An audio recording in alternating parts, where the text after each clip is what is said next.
All right, so we made our new DOM manipulation folder. We have our index file. This is where we're going to be building our task form. So here's our task list. Okay, we've included some buttons in here. Looks pretty nice. So basically, the idea is that you need to be able to come over here, add a task like do laundry or whatever. And if I press add, it's not doing anything right now. What I want is that I want it to come down over here. Yes. Okay. And then we can cross off the ones that we've done. So if I click here, it'll just cross it off. Okay. And then when I hit clear task, it'll clear the ones that have been crossed off. Okay. Okay? And then you erase the entry as well. Yes. Yes, obviously. So like this is just the default. It can stay there, but like once obviously I type and if I enter a new task, you know, I don't want it saying walk the dog every time, obviously. Okay? So that's going to be your project, basically, after we're done learning this, okay? So let's just actually get started. First, let's talk about DOM manipulation. I have the notes in the PowerPoint, so you can just follow along. But what is the DOM? What does it stand for? Do you guys know? Okay, the DOM stands for Document Object Model. So last week I had intended to talk about the window object. So far we've learned the fundamentals of the JavaScript language, and now we're going to get into the document object model, which is short for DOM, where we'll learn how to select the elements inside the DOM and manipulate them, work with events, move up and down. So basically we'll be working with the UI now that we've learned the fundamentals, as opposed to just consoling the results. So before we get into that, let's look at the window object. So if we go into our console, and if I type window, I don't know why it's not doing that. Okay, yeah. So if we come down over here, we'll see that the window actually gives us a whole bunch of stuff. And window is basically like the global object. So like the window is basically an object that's like the most global out there. It's like the main thing sitting there. Okay? Do you have a JS that goes with this too or no? Not right now. I'm just showing you basically what we have right now in this website. So basically we have the window object. Oh, in Google. Yeah, Okay, in Google. Okay? And then inside Windows, we have our document. Okay? So for those not familiar, for example, with Node.js, it's a JavaScript runtime that runs as a standalone process on your machine. So your system or your computer is basically your environment in Node. And while the client-side JavaScript, which is what we're doing right now, the window or the browser is the global environment. So what's cool is that both Chrome and Node.js use the same JavaScript engine called the V8. So they work the same way, just different environments. So the window object has a lot of things and properties and methods that we can see over here that developers use all the time. So basically the document, which is basically this, lives inside here. Okay, so it's a part of the window object. So you'll see over here, if we expand our document, we'll see that it'll give us the URL, that's a property. Then it'll show us the active element. It shows us a whole bunch of stuff. It shows us the child nodes, default view, the doc type. And then all these things we can actually manipulate using JavaScript. And the reason why I'm showing you that is because when we work with the task list, like for example, click this button, well, this button lives in the document object model, right? Okay. So we got to find a way to target it and manipulate it, okay? So that's basically why I'm showing you this, okay? Now, some Windows methods and objects we've already looked at. We've looked at alert. There's another one called prompt. And then we've been using console.log, so that's also a window object. So as far as the DOM is concerned, is basically a structured representation of an HTML document. So let me actually show you a picture of how it looks. Okay. So basically what the DOM does is that it takes the elements that you have in your web page and it breaks them up into different nodes. So at the root of it, you have your document. And then this is basically how our HTML website is structured, right? We have our main HTML tag, and then inside we have the head and the body, right? So here you have the parent, and here are the children of that parent. Okay, that's their relationship. Okay, what's the relationship between the body and the head? Siblings. Siblings, right? and then they have their child, and then they have their child, and then basically everything is branching out kind of like a tree. Okay, so it's like a tree of nodes, basically. Except the head only is pretty straight line. Body has all the other. Yeah, Right. yeah. Okay, so that's basically what the DOM looks like. And in JavaScript, it can be used to read, write, and manipulate these objects. And it has like an object-oriented representation, which basically means that the DOM is object-oriented, which means that each node has its own sets of properties and methods that we can change and apply to, okay, or add or remove, okay. Now jQuery used to be used back in the day for DOM manipulation. That's because the older version of JavaScript wasn't as robust as the new one is. But now the new version of JavaScript allows us to manipulate the DOM much more easily than jQuery does.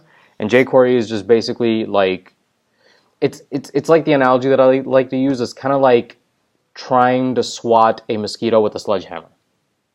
Okay, that's what jQuery is now. You don't need to use it anymore because with JavaScript we can do everything that jQuery could.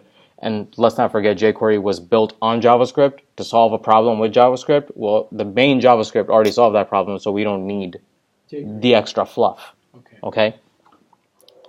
So let's actually look into the DOM now. And in our DOM manipulation folder, we'll create a new file. And we'll call this O1, and we'll say document object.js. Okay? We're going to come to our index, and the very bottom, okay, I already have, it should be O1 document object. I'm going to save that. Come over here, just do an alert just to make sure we're good. And yes, we're good. So we'll look more at properties. First of all, like we're going to look at the properties of the document object, which are just basically like attributes of it. And then later on, we'll look at selectors, which are the methods of the document object. So let's look over here. So properties are attributes of the DOM, and selectors are the methods of the DOM. Okay, so as I had showed you, inside the window we have the document object, and that's what we're going to be exploring. Yeah. Okay? All right, so I'm going to start out by declaring a variable called val. Just going to declare it, not do anything. And let's have our output. And we'll just be console.log val for now.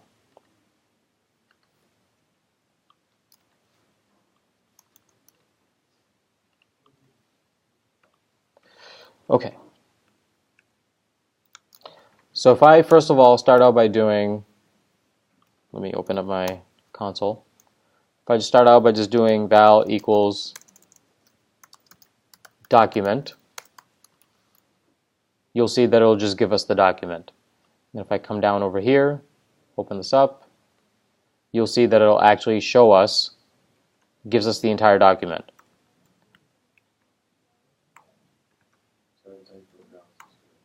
Say what? Yeah, well, I mean, like we're going to be changing it every time just so I can show you the different properties of the document object. So basically, this is your entire document. It's just basically returning your HTML back at you. Okay? Now, there's a property that we can use. Let's do val document.all. So basically what this will do, it'll take our entire HTML and it'll turn it into an array. Okay? So it looks like an array and it gives us a collection of all the tags. Okay, so these are all the tags that are inside. Okay? Then what we can also do, just like an array, is that I can do same line, and then I can pick an index. So let's say I pick 2. If I save, it'll give us the meta tag. Because in our HTML, 1, 2, or 0, 1. Which one is it bringing us? Okay, yeah, because it's not including the doc type. Okay, so it's just HTML tag and then meta, so it's bringing this one back to us. So if I do 0, let's see what that gives me.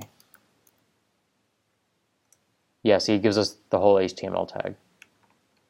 Okay. Then I can also find the length.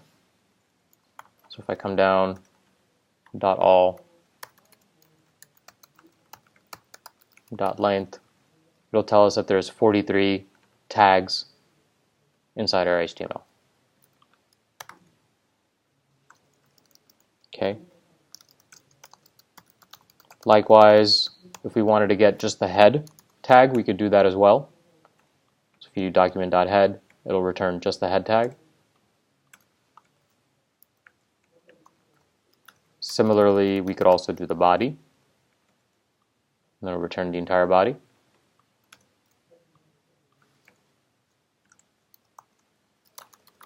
We could also do the doc type as well.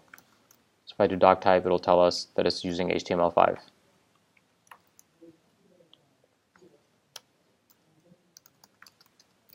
We can get a little bit more detailed, and we can also grab things like the domain. So right now, it's just going to spit out the local server that we're running this on. As you can see, it's the domain. So if I was at google.com, for example, and then if I did this, then it would actually return google.com back to me.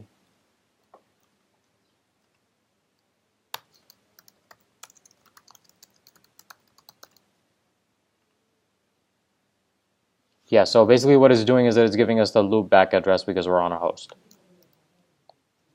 Then we could also do URL. And as you can see, this is bringing back the entire URL address. Okay.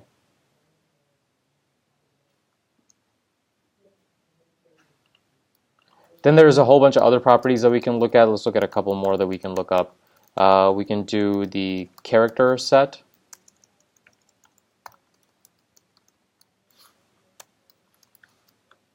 Okay, and we're using UTF-8, which is just the default. And then we can also do content type. Oh, forgot the document part. And it's a text HTML file. Okay. So like these are some of the properties that are attached to the document that we can use, which actually we are going to use. Now let's look at selecting stuff in our DOM without selectors, and we'll look at selectors in a little bit. Those are the methods. We're going to look at those later. Right now we're just looking at properties. I'll just say not recommended, but possible.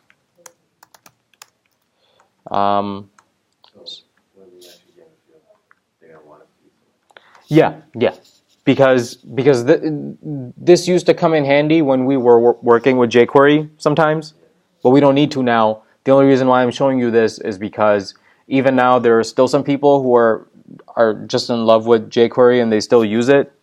So when you're looking at JavaScript files and you're looking at selectors and trying to see where the selectors are being used, and you see a property being used, it's automatically, you should just know, be like, okay, somebody's using jQuery, you know. So, and that's the only reason why I'm showing this. So we can even target different elements. So we can do the form. So we can do forms, okay? Instead of just one, we can do forms. And what it'll do is it'll return, and it's the only form we have, honestly, so just return one. And then notice over here, this says HTML collection, okay? You'll see another one called no to list, and then I'll tell you what the difference is. But yeah, this is returning our form. Okay, so then we could even, since we only have one, actually, do we have more than one? Yeah, it's just one. It's the only one. Okay. So we can even do dot form, and then if we pick the first one, because as you can see, it looks like an array, right? So if I do forms 0, then again it'll bring that one back. So here we go. Here's that form. if we wanted to get its attributes, like ID, and if I hit save, notice that it has an ID of task form, right? So if I hit save, it'll, what? Mine's, Oh, Jesus.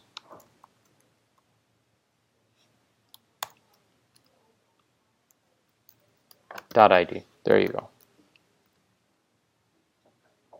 Okay, so we'll see task form over here.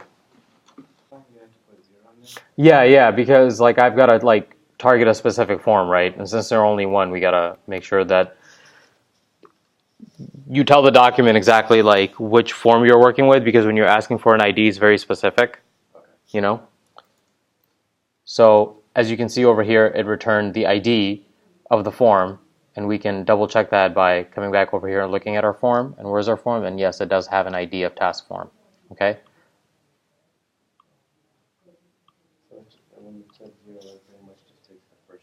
Yeah, and we have only one, you know. Then we could even look up the method, which is get. Remember, there's get, put, different methods that we can use. The method, obviously, we're using get because it's a form.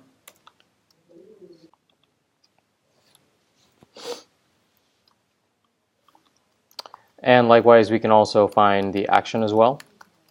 So if I do action, and let's see, we didn't put anything action, so it's just redirecting to the same page. Let's see, what do we put for action? Did we put something for action? No, we didn't. That's why it's redirecting to the same page. Because that's what a form is supposed to do. That's a default behavior. Okay?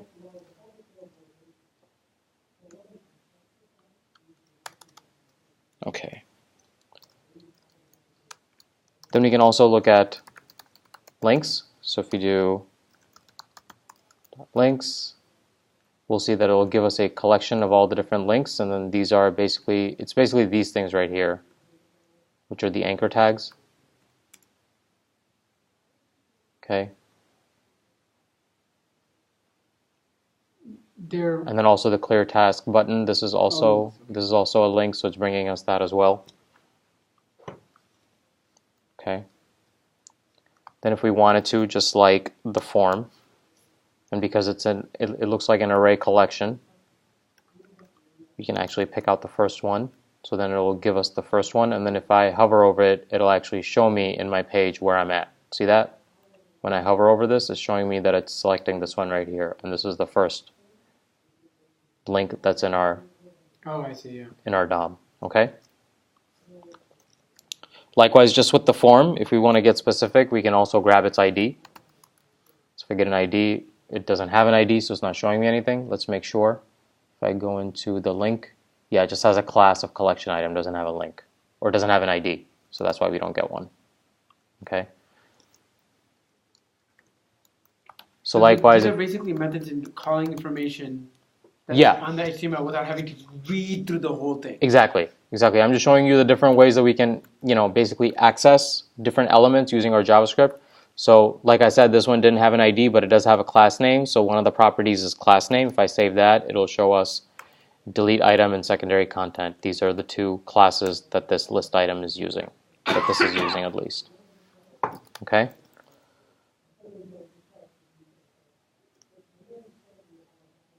Now if we want to take this and if we want to turn it into an array so that we can manipulate it, what we could do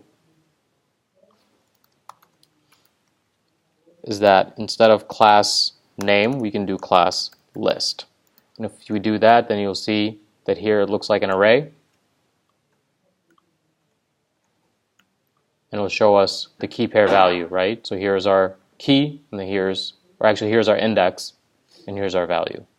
Okay, so now it looks like an array. And then if we wanted the first one in the list, obviously we can just come back over here and just do 0, and then we just want the first one. There you go. Just gives us the first one.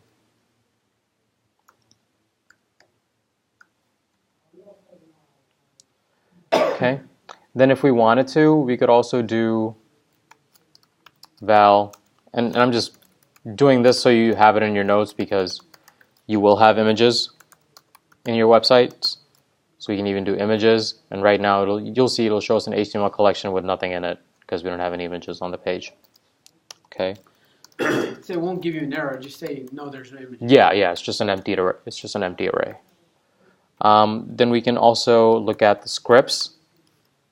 Okay. And what do you think these are? These are the script files that we have in our HTML. At the bottom. So we have a jQuery dependency we're using. We have a materialize JavaScript file that we're using, and then our own that we're testing it on, right?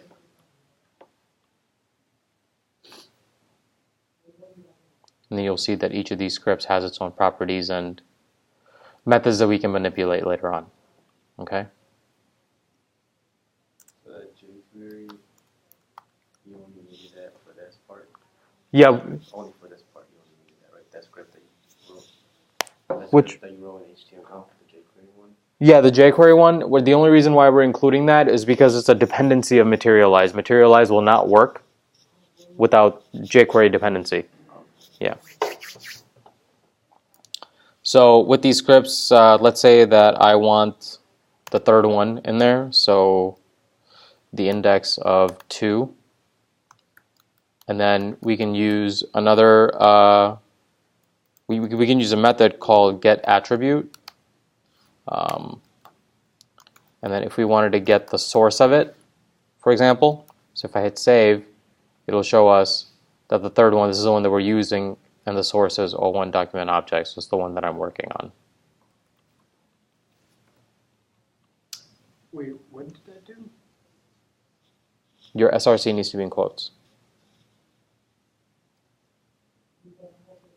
Basically what this is doing is that it's saying, hey, pick the third script tag that you have in your HTML, Right. and then tell me what the source of it is.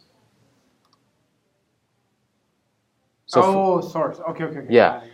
Get it, right? Yeah. Okay. Okay, now if we want to turn our HTML collections into arrays, because right now, as we've been consoling this, especially these things that look like arrays, you'll see, if I comment this out, you'll see over here that it says that this is an HTML collection. Okay? Now, do you remember for each loops? Yeah. We use for each loops with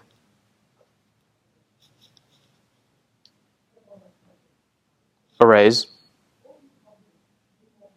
because it's an array method, right? And then we learned about one other one. You remember which one it was? No. That's just a different kind of. Okay, so for arrays, there were two specific kinds of loops that we could run. One was a for each, and the other one was map. Yeah, but the one that we're going to talk about over here. So even though this looks like an array, we actually can't loop through it. Okay, because it's an HTML collection. Okay, so what we need to do is that we need to convert it into an array, which we can't by default. Okay, so if I do,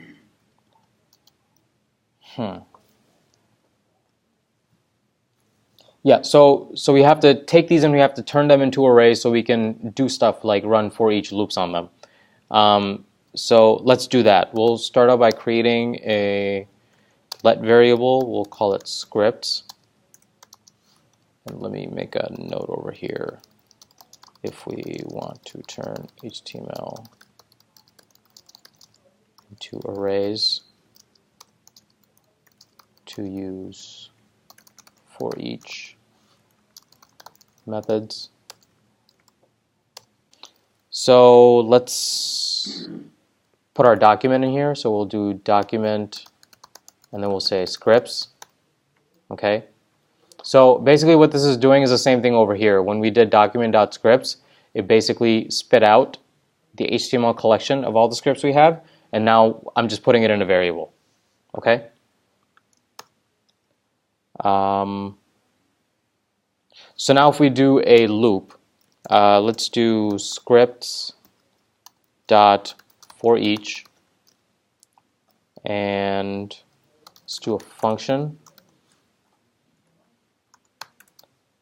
And let's just do console.log scripts. Actually, here, let's put a argument in here called script, and then we'll use this one over here, script. Yep.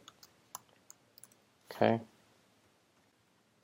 So if I save this, yeah, see, it gives us an error. It says scripts.forEach is not a function. Because forEach is for arrays only. So to convert this into array, we'll create a new variable, and then we'll use the array.from method. So let's actually comment this out. And I'll leave a note over here, error, because forEach. It should be script or scripts with plural. So basically the parameter that I'm using over here is script, and this is basically what we're calling. Okay. So I just keep it singular. Okay. Yeah. Because forEach is an array method.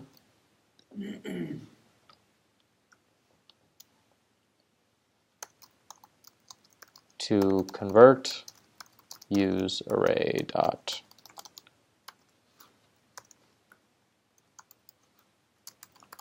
method. So let's see that in action. Oops, down a little bit. So let's create a new variable. We'll call it let, and we'll say scripts array, and then do array dot from, and then in here we'll just put scripts. Okay. So basically, what this is saying, we've already created a variable called scripts, which is calling all the scripts from the document. Right? Everybody on the same page so far? Okay. Okay, so now all the scripts that are in the document are now sitting in this variable, okay? Now what we're saying is, hey, we're going to create a new variable called scripts array and take this variable, so this document scripts, and turn it into an array. Yes, okay. Okay? So it'll do that, okay? Now if I come down and if I do scripts array dot for each, put a function in here. We'll have a parameter in here of script singular. Come down. Let's do console.log script. And if I save it, that should work. Yep.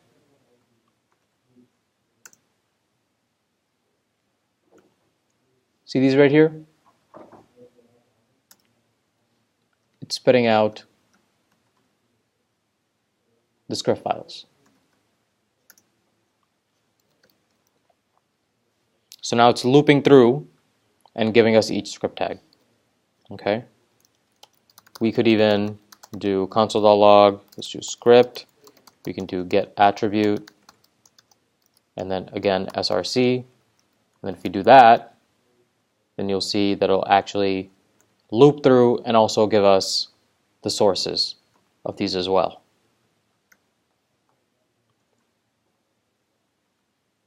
Okay? So this is your document object, and these are some of the properties. Let's create a new file now. Save this, and then we'll create a new file. And then we will call this one DOM selectors, but there's going to be a lot to cover, so we'll do O2 DOM selectors underscore, let's say, single elements.js. I know that's a mouthful, but yeah. Keep your notes organized. So there's that. Come back in my index. I'm going to comment this one out and add a new script tag. And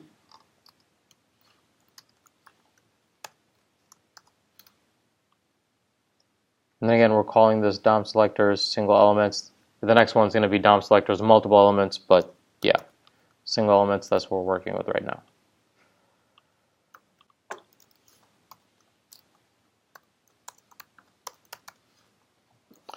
All right, let's look at DOM selectors.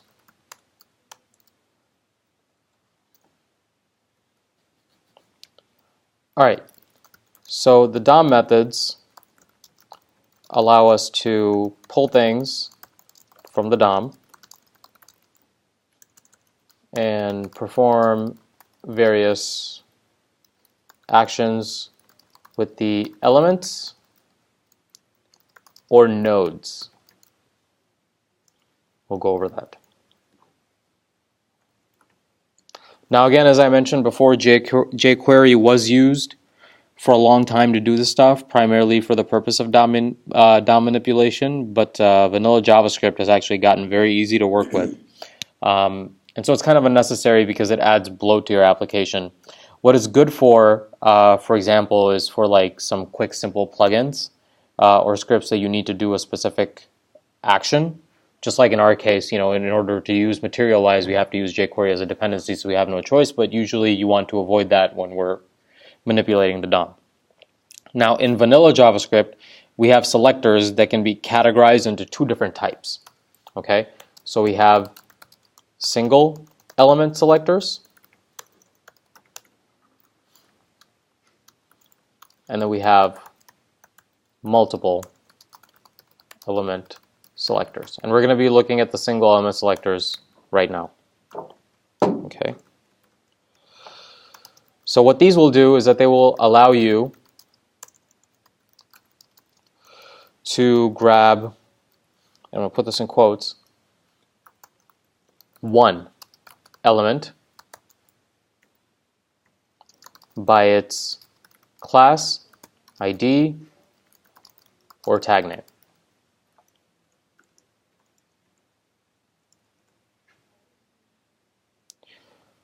So what that means is that if you use a single selector on an element that has multiple classes, it's just going to grab the very first one.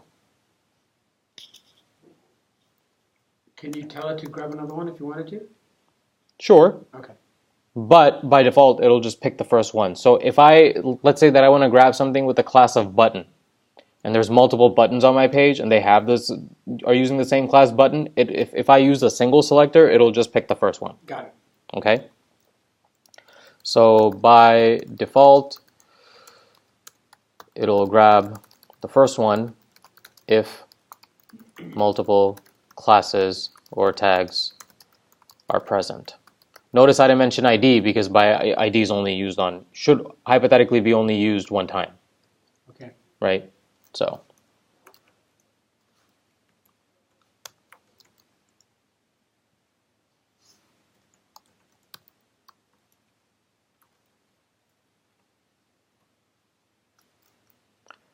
Okay. So let's look at the first selector method. Okay. We'll look at document.getElement by ID.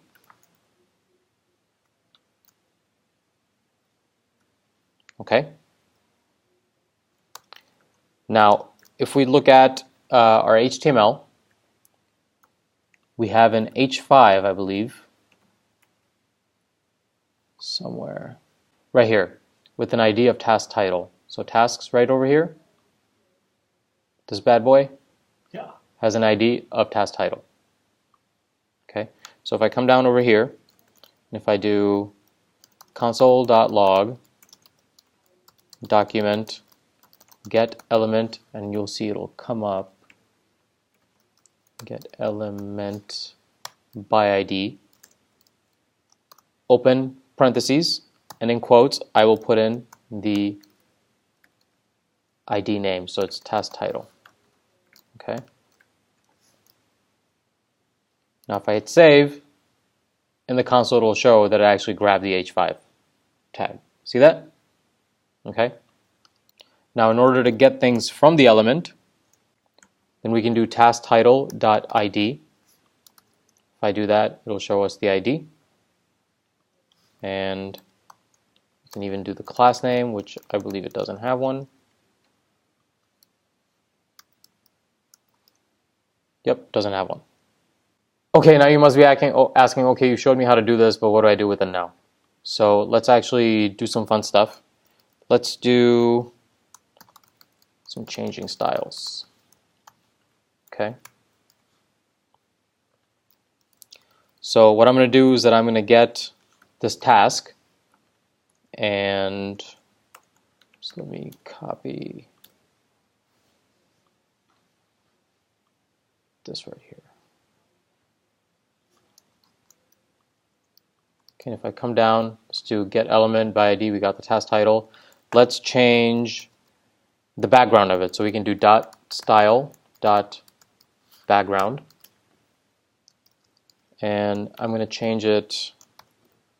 Let's do 333. See what that does. Look at that. So we're changing how our elements behave using JavaScript. Okay. We could even do background style, or actually just do style.color. And let's say purple. Will that work?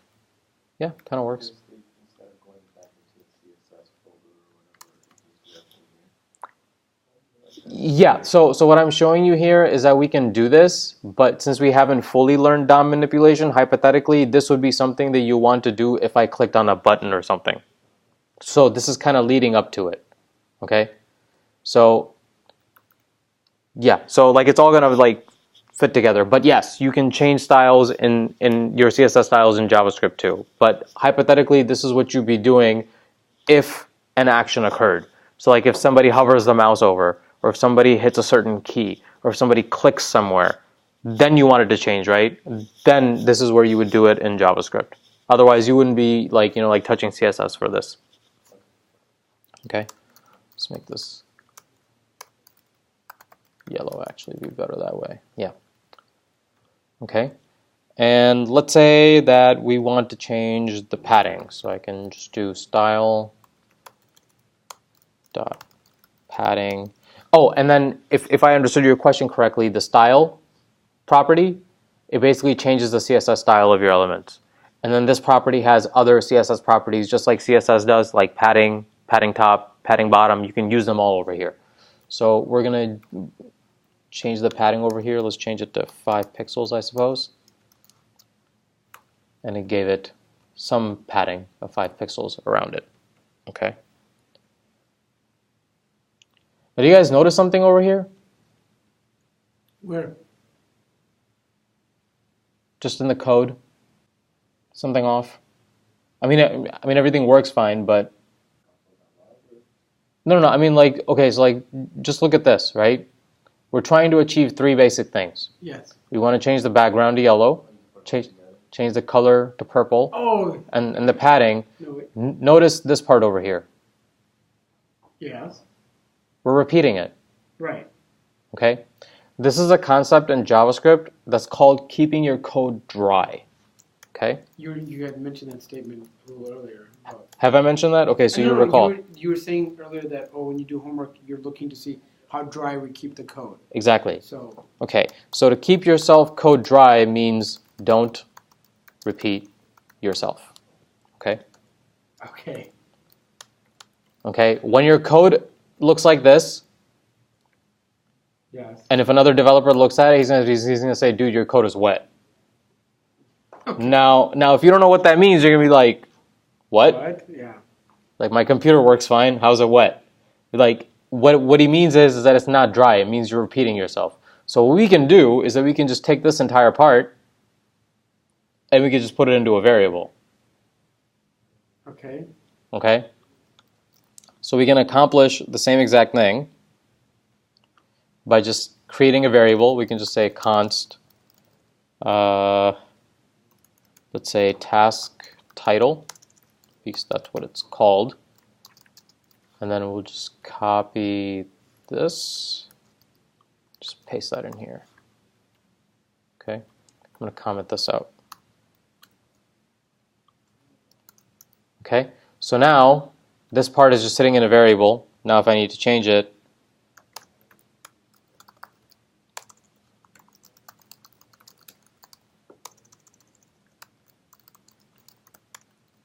then we can just do task.title, and then we can do style.background yellow.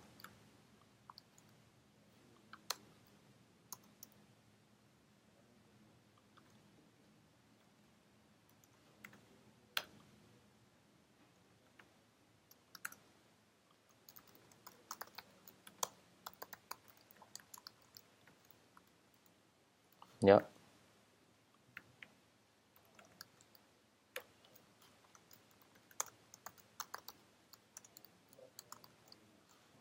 Ooh, big difference it made. Like 5 letters shorter.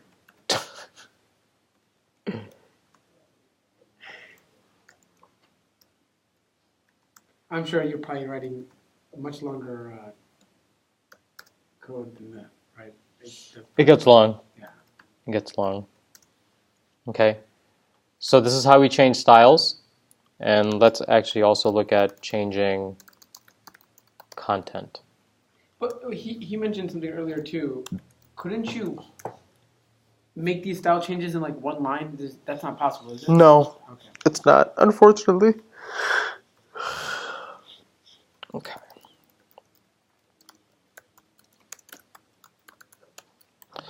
Okay, as far as changing the content, so since we're going to be doing a lot of that, there's like 2 different things, or like 3 different ways of doing it. There's a text content. Okay. So right now it just says tasks. If I do my tasks, or let's actually do task list. Okay. Then it'll change the actual text content to task lists. Okay. It didn't change the fact that it was an H5. It didn't change anything else. All it did was just change whatever the content was inside that element.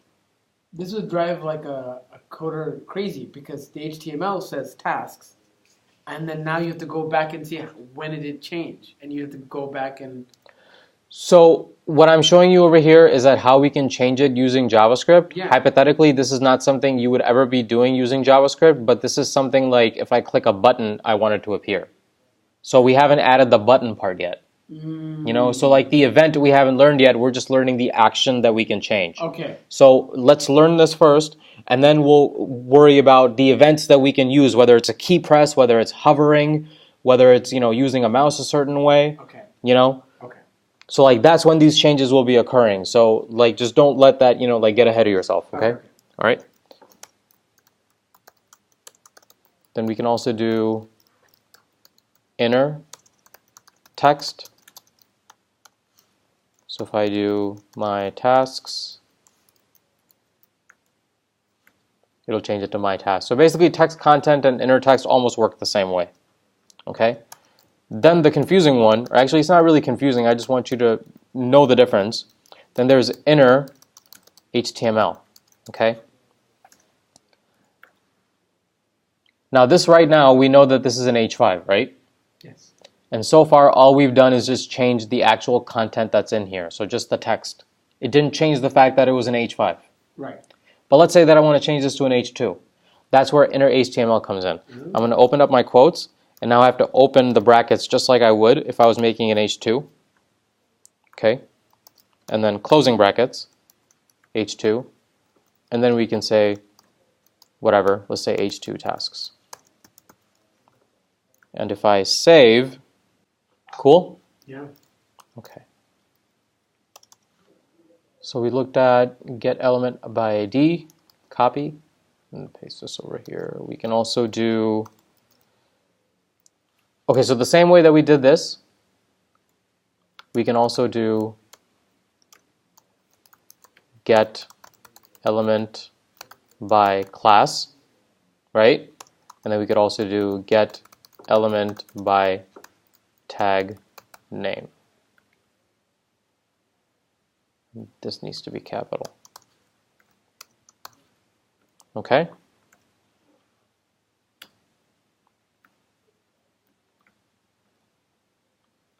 Then the last one that I want to show you, this one we're going to be using a lot. I love using this one. It's called query selector.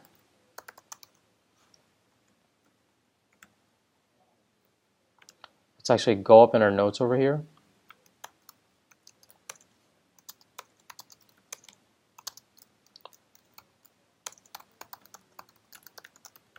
So query selector method is newer and much more powerful. because we don't have to select things by their ID or class anymore. Okay, we can just do query selector,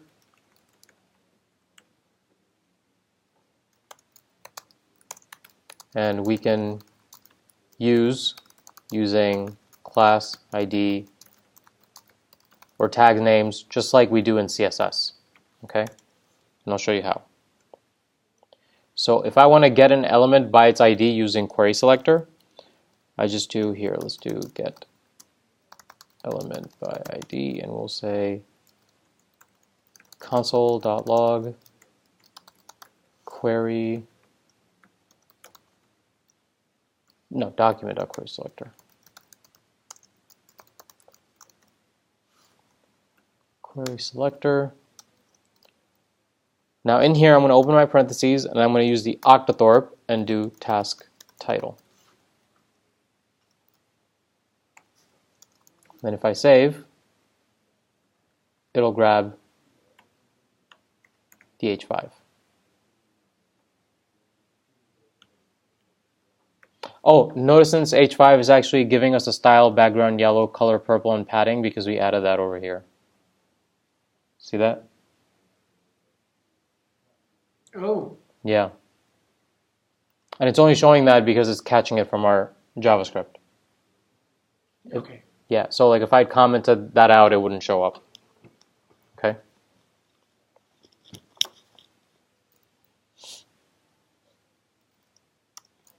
Then we can also use query selector to grab stuff using classes. And how do you think that's done? Query selector. Mm-hmm. You have to type in the class name. And then it would be dot something, right? So let's pick one. Do we have a card title? Cost. Well, Yeah, right over here, the card title. oh, card title. Task list over here.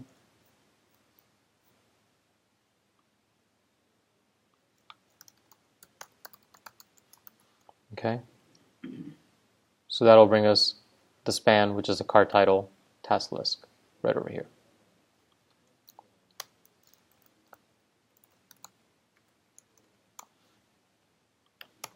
So we'll say we'll get element by class. Then we can also get element by tag. So console.log document.query selector. Nope, selector. And then just put H5. If I save, spits out the H5. If we have more than one H5, we would just pick out the first one, right? Yes, that's exactly, because we're only working with single elements right now. So if there was more than one, yes, you're right. It would only pick the first one. Okay, let's actually work with these list items now. These right over here. So let's make a comment working with list items using query selector.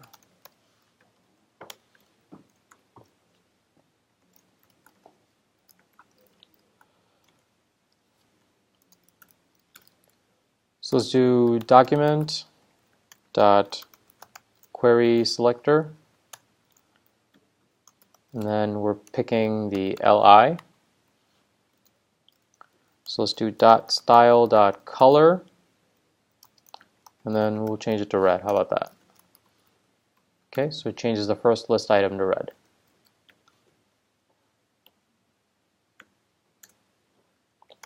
What we could also do is that we could also do nested elements. So let me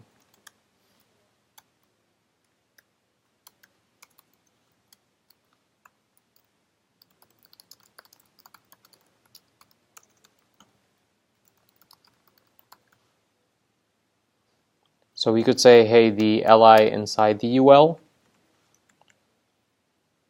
And let's change this to blue. So if I do that, it'll change it to blue. Okay.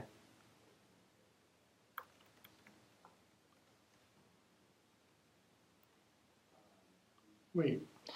these are both working the same way. In this one, we just straight up access the LI. But since there's multiple ones, it just access the first one, Okay. right? Same thing over here. This is just two same ways of doing it. In this way, we're more specific. We're saying, hey, target the LI that's inside a UL. If you had an LI that was inside an OL, it wouldn't hit that one. Okay. Okay. Okay, so like let's say that we had an ordered list at the top, but an unordered list at the bottom. Okay. And we were using query selector. And we want to grab an LI. Well, there's LIs in the ordered list, Yep. and there's LIs in the unordered list. Yes. We want to grab the first unordered one. But the unordered the ordered one is sitting at the top. We don't want the ordered one. So now if we specify, be like, hey, grab the LI that's in the UL, Yes. not the OL, it'll grab the first list item that's in the UL. Got it. Okay? So in this case, these are both firing off on the same element. Okay. Just happened to be in the same element. It just happened to be, Got it. right? Okay? That makes sense, right? Yes. Okay. Yes. Okay. I don't know for how long, but right at that moment it made sense. Okay. Now to select the last LI, Yeah, here we go. let's do document, query selector, open up my parentheses, quotes, I'm going to put LI, and then just like CSS, I'm going to open semicolons and do last child. Dot style. Dot background, I guess. We'll change it to cyan. You guys can pick whatever color you want, but yeah. Look at here, my matey. That works. Okay, and this is just basically using the pseudo classes that are in CSS. Okay. Okay, let's say that I want to specifically select the third one.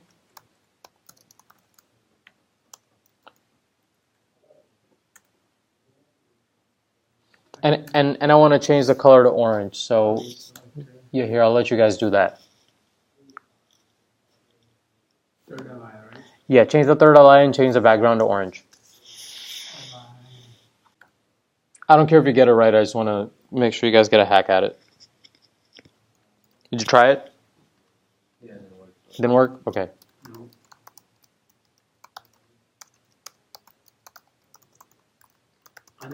Unexecutable.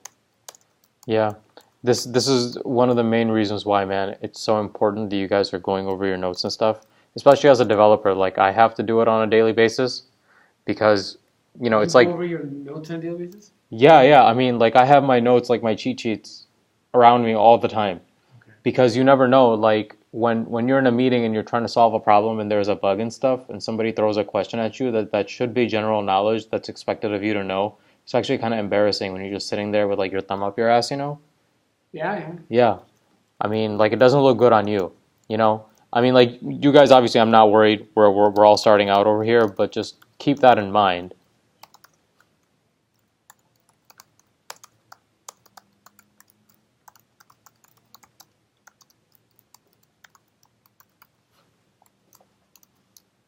Okay, so we took the third LI and then we changed the background to orange. And we're using the nth child pseudo class. This is also a CSS pseudo class.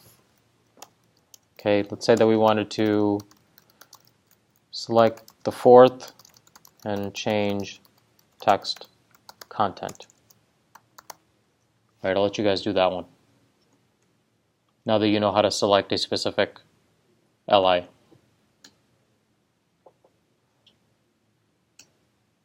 And change the text content to hello world So of the fourth one. fourth LI. Yeah, of the fourth LI, change the text content to hello world.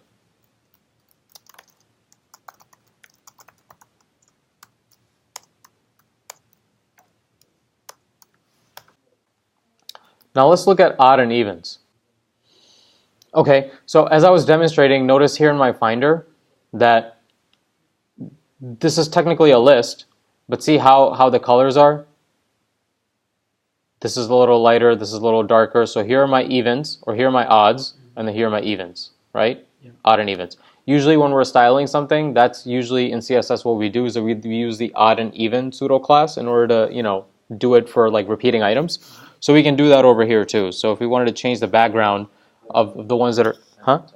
Huh? Is that nth type even? That into my Yeah, exactly. So what we can do is that we can use the nth type even and odd in order to actually change the background of our list items, just so it looks a little neat and organized. So we can do something like document dot query selector, and then we can do li nth type, and then in parentheses we can put, let's do odd ones first. Then we'll change the background to, let's do CCC. It's a little shade of gray. So if I save that, oops.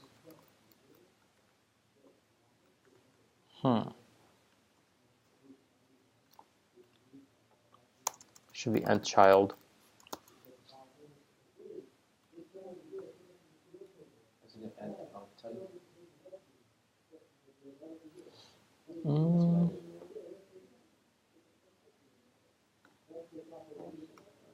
Style. There you go. I was gonna say, what am I missing? Now, even though this is odd, it only selected the first one. Okay? It didn't do all of them, it just did the first one. Same thing if I come down. Because we're on selector, individual selector. Yes. Let's give this F4, F4, F4. It's a little bit lighter. Yep. Changed it over here.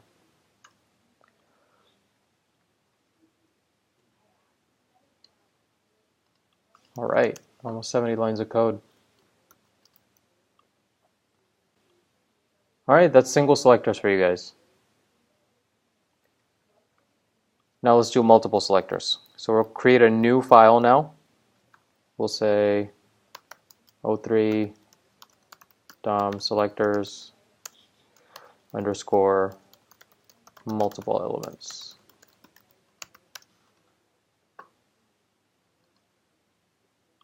Come back in my index.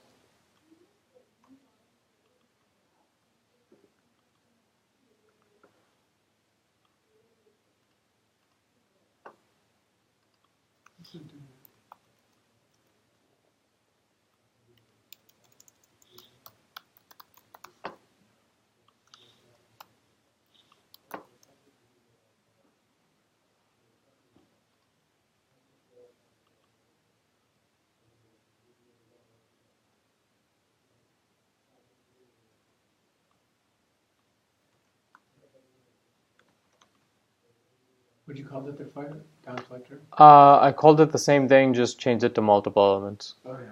Yeah.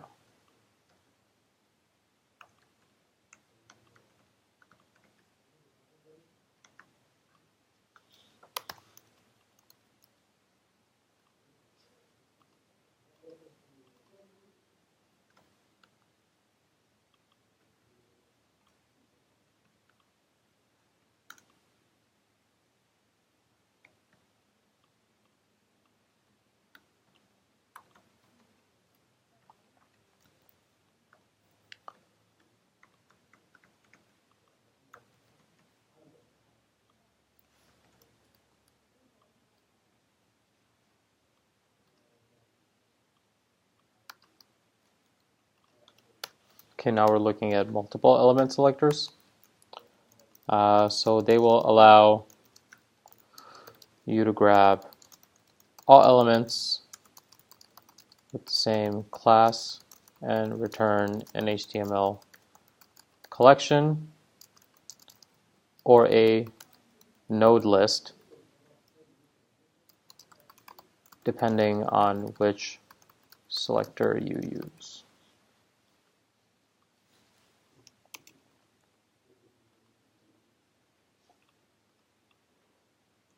Is that just when we were writing query selector and this had this option for select all, is that what you're talking about? Or is that different? Yes.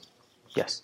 So in our previous one, we saw get element by ID, get element by class name, and get element by tag, Yes. right? In order to use them in a multiple way, literally all you have to do is just do get elements in plural by ID. Same thing, get elements by class, get elements by tag name, and then finally query selector all. Okay. Now one thing that I want to mention, and I don't know if I mentioned this before, but when you use these three over here, get elements, when it returns a collection to you, it'll return it in the form of an HTML collection. Okay?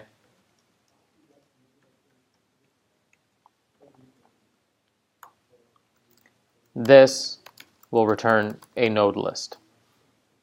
I'll show you what the difference is. Okay?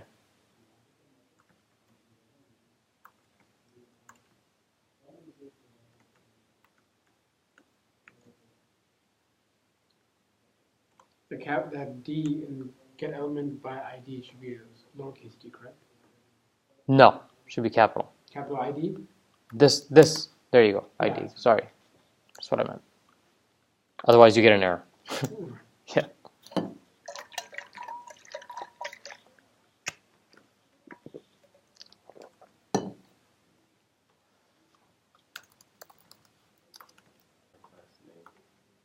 Is it by class name?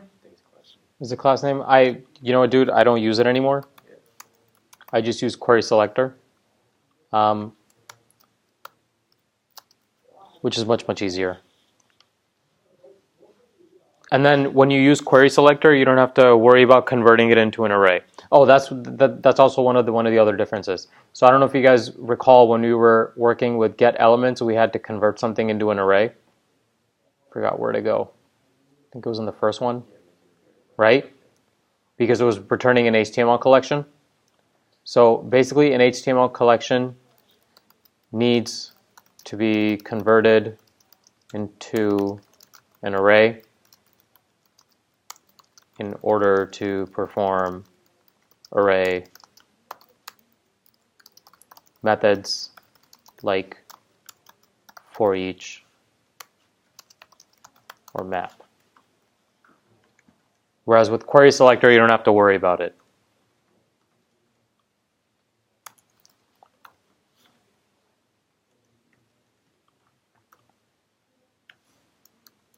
Okay, so let's look at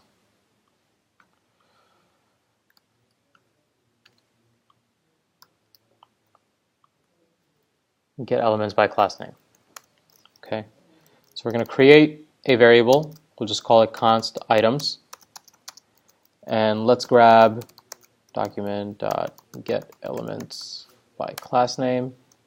And then we'll pretty much just go with all the elements that have the class name of collection item. Whoops.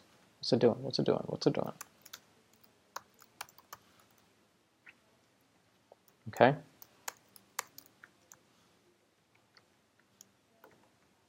And then let's console.log items. Okay. So now if we console this, we get what's called an HTML collection. Okay? You'll see over here, right over here, it'll even tell you so. Okay? Now each list item in here has an index, just like an array. So if we look inside each index, we'll see all the properties that are available to us. Now, in order to access a specific array, or actually in order to a specific li, in that case, we could treat it like an array. Okay? So if I, for example, What happened? Something's wrong with mine. Get It's document. documents. Document, singular. Yeah, try that now. Okay, yeah, and then if you expand it, if you look, it'll show you on the bottom, it shows that it's an HTML collection. Yeah. If you open up each array, you'll see that you have all the properties in here to be used just like as if it was an array.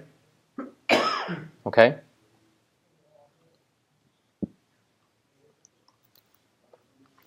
And we can even access it like an array. So if you wanted to grab the first item, save, it'll just give us the first li. Okay? And I know that if I hover over it, it'll show us which one I'm hovering over. Okay?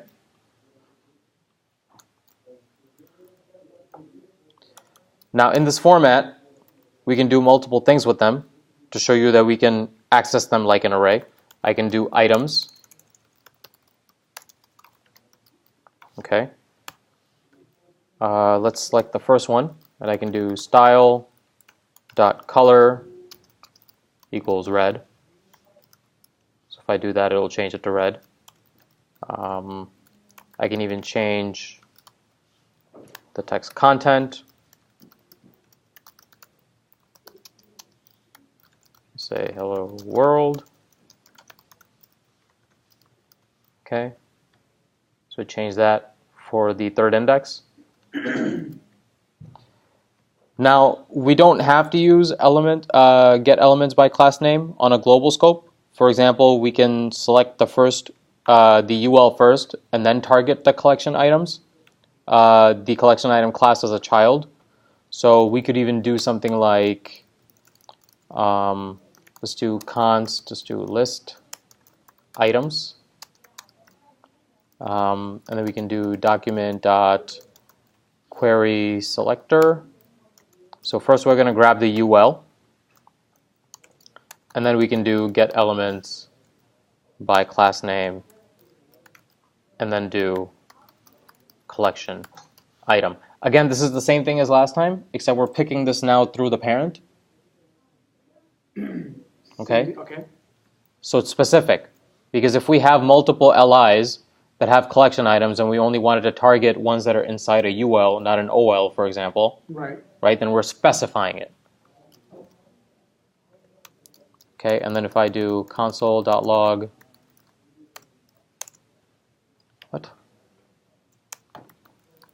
list items, you'll see that it gives us the collection. Same exact thing. Okay? But this time we're accessing it using the parent. One of the reasons why you'd want it to specify like this is that, let's say that I wanted to add an extra li in here, right? I would have to use the parent to go through it. So then this would be a good way, because then I can just say, like, if I create like a new element, I can just say, hey, add that to the list item parent, because obviously this is the parent, this is the UL, and it only has the LIs in it, right? Okay, let's look at get elements by tag name.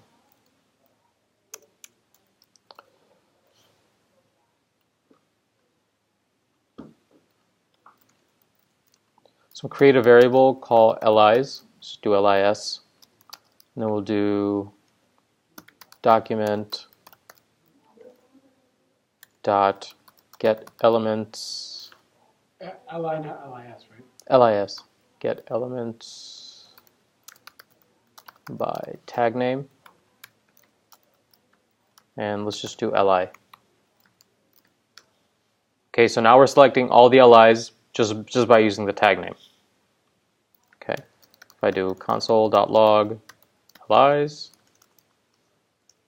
again, it'll give us the same collection. So that's just another way of accessing it through the tag name. Same way, I can just do lis 0, and right now the style is red. I can change it to blue. There you go, changes it to blue. Um,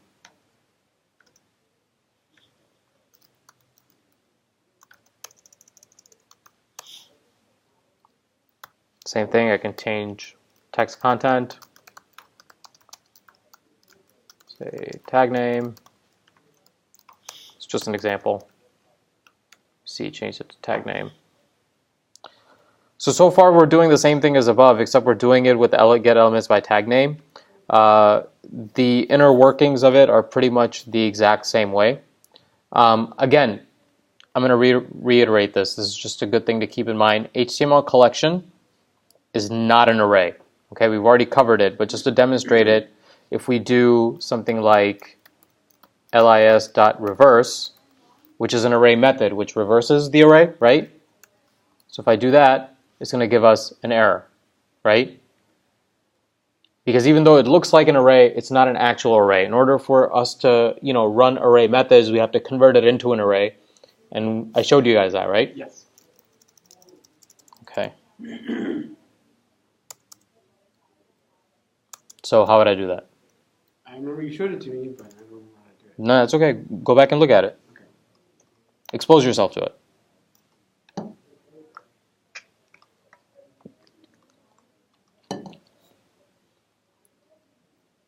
How, Naman? How? Wow. How? We're turning it into an array, right? Yes. Right. So this right now is an HTML collection.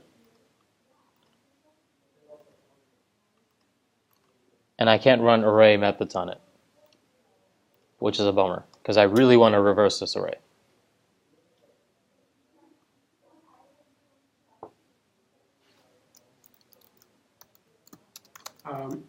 Array.form. From. Sorry.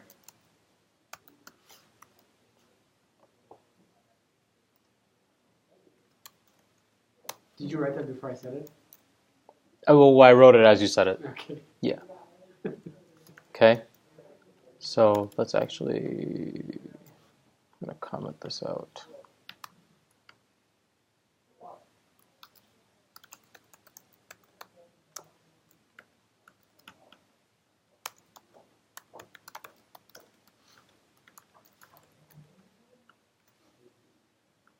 Okay. Now we can do lis.reverse. If I do that, it'll actually reverse the array. So now if I go in here and if I look, you'll see that the prototype has been changed to an array. It no longer says HTML collection. Yeah. Okay?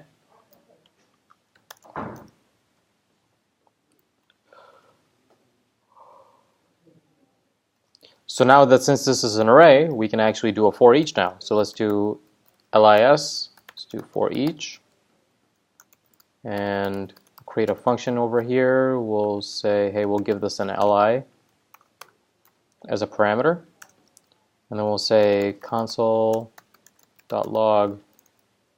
li.className. And if I save this, it'll go through the array and actually give us the collection item class name 5 times because it appears 5 times. Cool beans. Using this for each loop, we can also change the text content of the LIs. So we can do lis.forEach. Again, function, we'll give this a parameter of li. Come down in here, we'll say console.log li class name. This will just print the class name. Well, actually, we don't need this. And then we'll do li.text content. We'll change it to hello. And this should change all of them to hello. So if I do hello, yep, it changed all of them to hello. We can even pass an index and set it to a template string.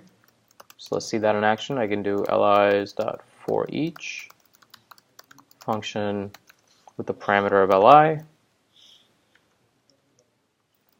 I can do li.textContent equals, let's start out with some backticks, $ and curly braces, just so I can use my template strings. I'll put index in here, and actually here I have to include my second parameter, which is the index, in order for it to work. Hello. Okay, so now if I save, it'll show, look, because we reversed it, remember? 0, 1, 2, 3, 4. That's cool. But if I get rid of that, obviously then it'll be in order. 1, 2, 3, 4. Okay? But I'll leave that as it is, just so you guys can see where that's coming from.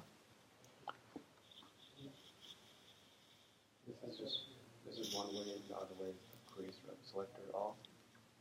Yeah, so like with query selector all, it's just affecting all of them. Yeah, but this is just another way of doing it. When we use query selector all, we don't need to convert it into an array. Because when we use query selector all, it's already an array. So the class that you missed, we actually only did an hour and a half of actual content. Oh, that's because you didn't... Oh yeah, you have to use backticks. You're using quotes. Oh, backticks, okay. Yeah, because remember when we're doing template strings, you have to use backticks? Yeah, there you go. Those bad boys right there. Same thing at the end of the hello. There you go. Now when you do it... Okay, so you're saying the class I missed? Yeah, the class that you missed was actually only an hour and a half of actual content. The rest of the class we just did like whiteboard questions, like interview questions. Really? Yeah, because we finished with the fundamentals early, so we were just like, hey, let's practice now and see how much of it's sunk in. Oh, wow. Yeah. Okay. So it's only like an hour and a half worth of stuff, which you should be able to catch up on pretty quickly. Nice, okay. Yeah, so it shouldn't be that bad. Give me a little bit more. And then you recorded those questions as well, too, on there? No, but I did send them. Okay. Yeah, without the solutions. Okay. Okay. I'll try to do them on my own and see what happens. Yeah, I mean, just practice at them, and if you have any questions, anytime feel free to hit me up. I'd be more than happy to help. Okay. Now, query selector all, query selector all, pretty much the same as the two we just did above, except it returns a node list, and there's a difference. Okay. So a node list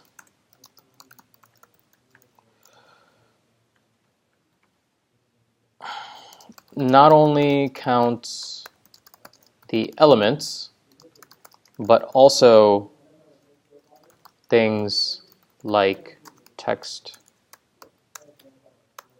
nodes. Also allows for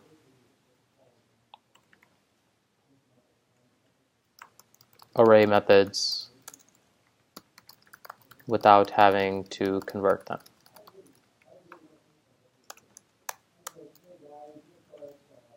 Okay.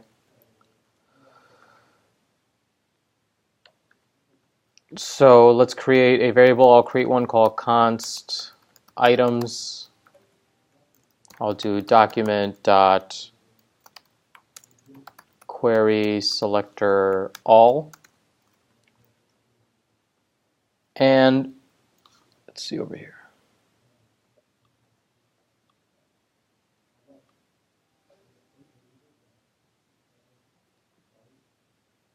So LIs have a class of collection item, and the UL has a class of collection. So another way that we can do this, we can do ul.collection. So we're saying, hey, grab any UL that has the class of collection, and subsequently grab any LIs that are inside that UL with the class of collection, and it should also have a class of collection items. So this is like as specific as we can get. Yeah, this is pretty specific.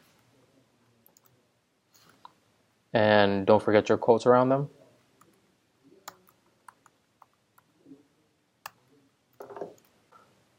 So does everybody see what I'm doing here so far? I'm just creating a variable and I'm using query selector all to select the LIs, and this is just as specific as I could get. Okay. ul.collection, that's because there's a ul with a class of collection in it, and all the LIs that we're using has a class of collection items. Now using this, let's do a for each without having to do an array conversion. Okay, and you'll see that this works. So we'll do items dot for each. This collection, Uh-huh. ul.collection space li, or there's no Space li, Okay. yeah. Yeah, it's the same way like we did it. Where did we do it? Okay, so items dot for each, and then let's do a function inside. We'll give this a parameter of item and index. Okay, we're going to come down into our function scope, and we'll say the item text content is going to equal, let's do backticks, dollar curly braces index, and we'll say hi there. Okay, so if we do this, it should work. You have two semicolons there. Where? After hi there, and then at the end of the. Oh, this is okay. That's okay. Yeah, that's no problem. Then you have it at the end too, so you have it twice. Would you? I don't. You're saying it doesn't matter, right? I have no idea what I just did. If I do console.log items, yeah, it's giving me a node list. Why is it empty? Oh, it's item. Jesus. There we go. See, it's little stuff like that. It's like one little spelling, and then like your entire like app is just hanging. Now let's revisit that old thing we did with the odd and evens. Remember when we were trying to change the backgrounds of them? So let's do that. Let's do const, we'll do li odd. And then we'll say document.query selector all. And we want the li colon nth child odd. And likewise, over here, we'll do li even. Okay. So now let's first do the odds with a for each. Okay, so let's do odds with a for each. So we'll do li odd dot for each function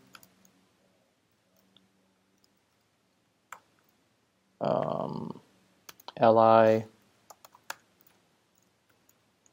then we'll do li dot style dot background,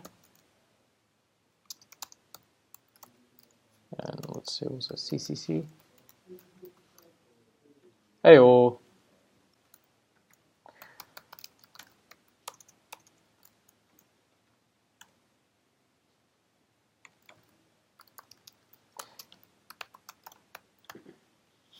Numan, can you do the even one with a for loop? Try it. Try it out. Take your time. Feel free to go back and look at your notes if you need to. Were you here to learn about loops? I don't recall loops. Yeah, no, you missed that one. Let me see if I can. Because we went over functions, loops, and scope. You ever watch that show, It's Always Sunny? Oh, yeah. Okay. I thought you. Why?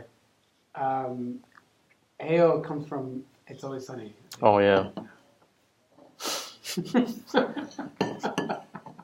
Yeah, it's a very Philly thing. Yeah.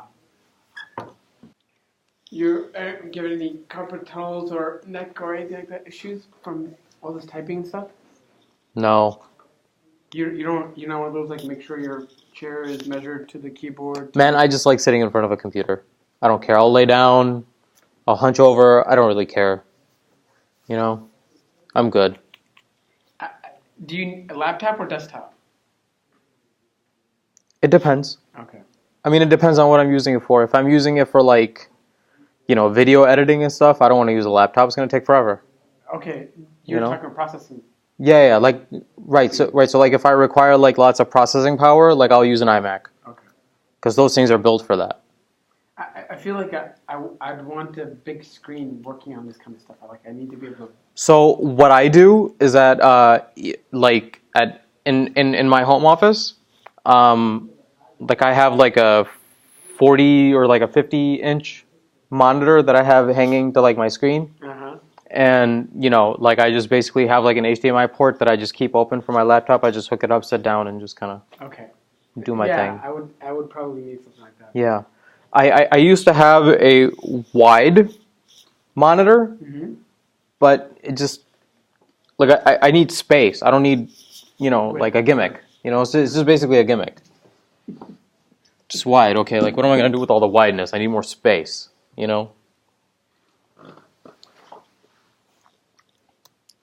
Take a crack at it? Okay.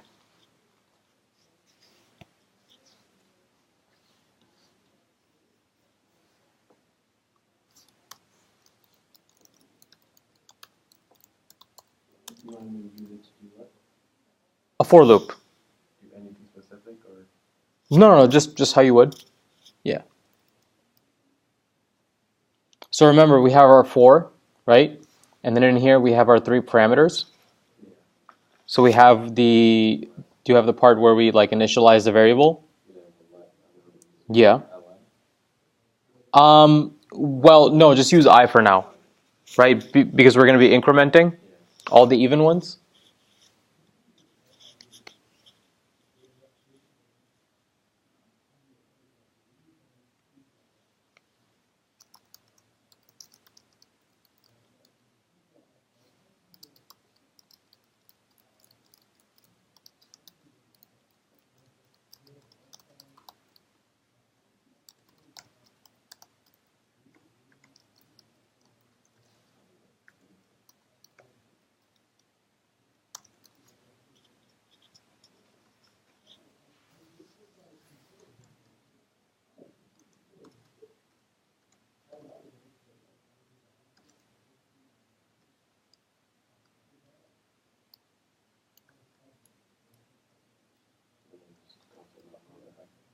Well, we're not consoling it. We're changing the color.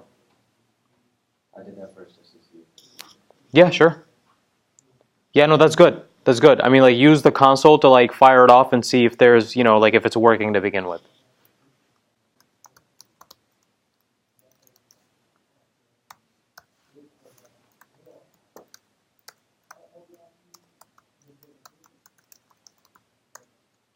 No. What the hell? Okay.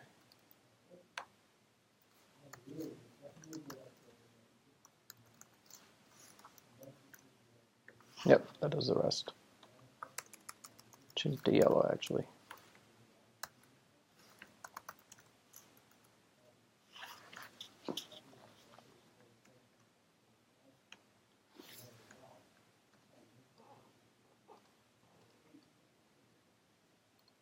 So what the for loop is doing is that it's saying, hey, I'm going to initialize a hypothetical variable called I. Okay. And we're calling it I because in a loop we're incrementing, right? Yes, okay. Right? So like this is going to be where we start. We're going to start at 0 and then go up until I is less than the length of Li even, which is we only have 2. So loop through it. Yeah. And then go up by 1. So like don't skip anything. We did do this. I was here for that. I think I remember. We went more into detail when we did loops, but I did expose you guys to it in the beginning. I remember. And then inside over here, we're just going to put in our action what we want it to do to every single increment. Every single increment, okay. Yeah. So every single even increment Right. is going to have a background of yellow. If you did just li dot length, it would do everything yellow. We would have to declare li first. So like over here we did items. Did you declare li? So if I just do items, and then items over here, it'll just do all of them. Okay. Because they were. Because over here they're just all of them. Declared them. Yep. Over here we're just picking the even ones. So over here it'll only affect the even ones. When you did that, how come it wasn't of that? How come it's 1? Or is it because of the index? Yeah, 0 is still the first one. It's just index So wise. it's just 0. Yeah, why is it doing that? For mine, it doesn't do that. Mine's 0, 2, and 4 are yellow. Yeah, why is mine doing that? I don't understand. Mine's doing what yours is doing. Oh, you know, was it because mine's doing what yours is doing? Yeah, we're in the same.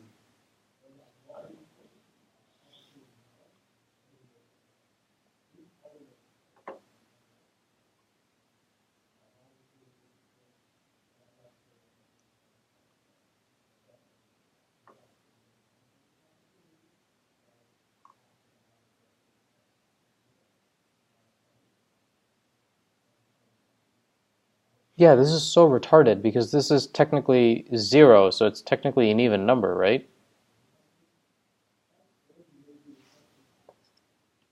And how's yours doing it? Show me. Show me your code.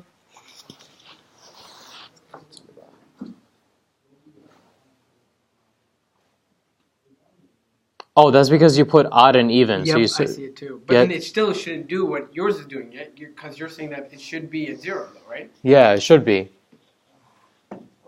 Oh, see, okay, so like that's where you brought up how CSS counts what it it and then is? how arrays count it. Right. So because over here we're using the CSS version of odd or even, right? So like with CSS, you know, odd starts at what? The first one, right? So it's just assuming that that's the first one. That's Okay. number 1. Okay. And so That's what's technically happening. the second one is 2, and that's why it's doing that. Yeah.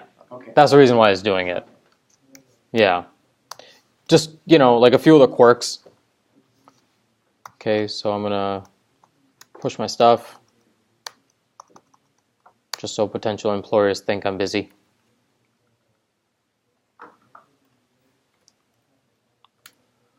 Okay.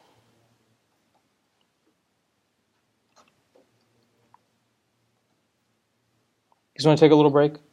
Sure. Yeah, let's take a little break. Just walk around, stretch, hug, whatever.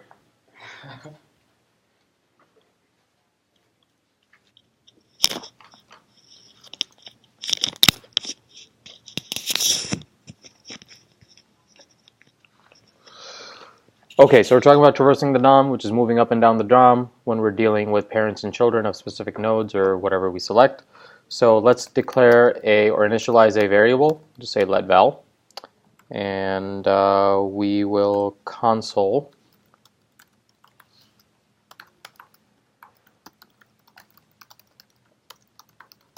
our variable val. Okay.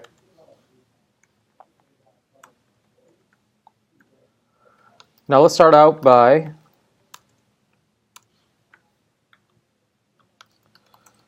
creating a variable. We'll say const, and we'll call this list.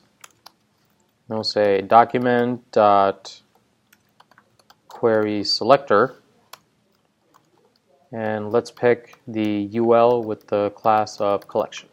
So it's going to pretty much pick the entire UL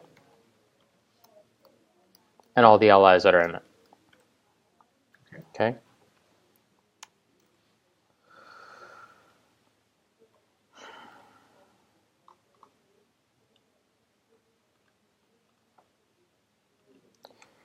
Let's also do const do list item. And for that we'll do document dot query selector, and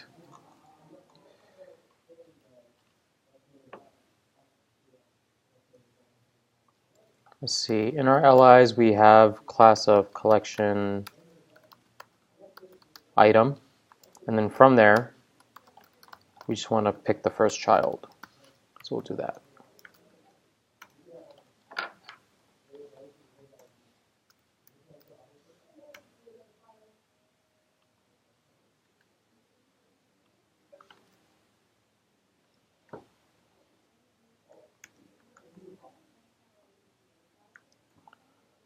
Now we could just do li collection, and because we're doing query selector, it's just going to pick the first one.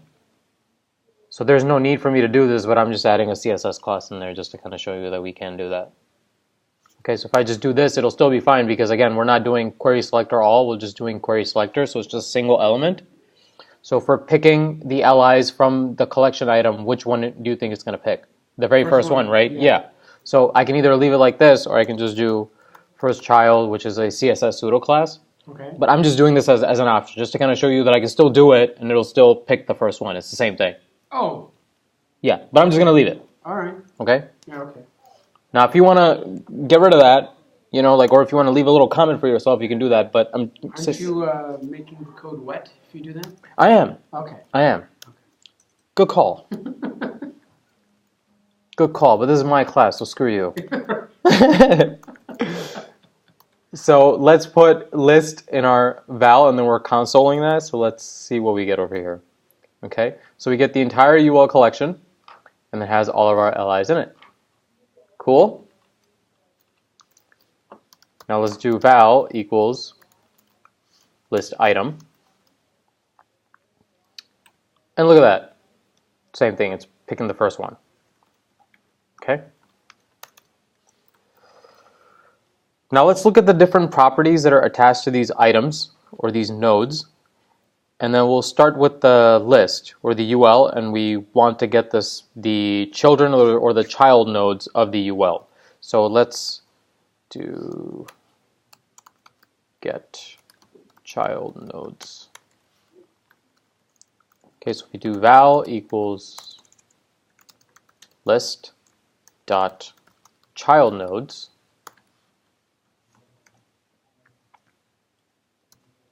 Press save. Okay.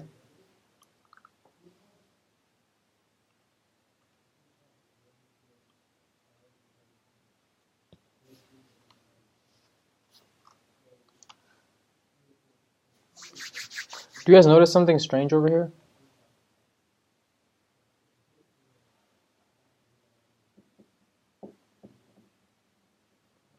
So here's our list, Indexing? right? The UL collection, which is just basically all the LIs that are here, Yes. right?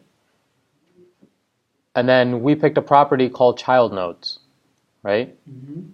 So you can see over here that not only is it actually giving us the actual collection item, but it's also giving us these things called text nodes, Yeah. right? Yeah.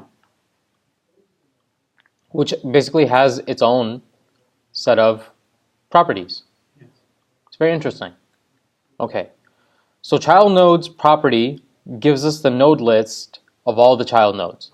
Okay, so not only do we have the LIs, but we also have these text nodes, which are basically like line breaks.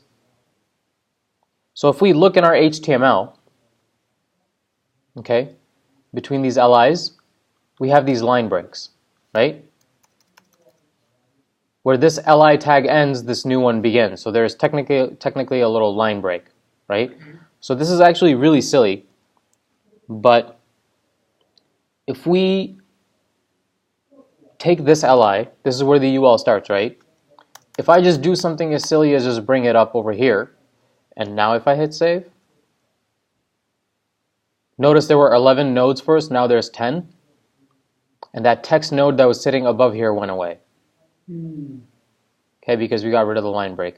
Same thing over here. If I come back to this LI where it ends right here, or it actually starts here, and if I come back and move this bad boy up, save, it doesn't mess with this over here, but now look, now my node list is reduced to 9. And the text node that was between these has now disappeared. Okay? Yeah. So it's this weird quirk where it actually, even though this is not an HTML collection, it's a node list, which means that we can run what?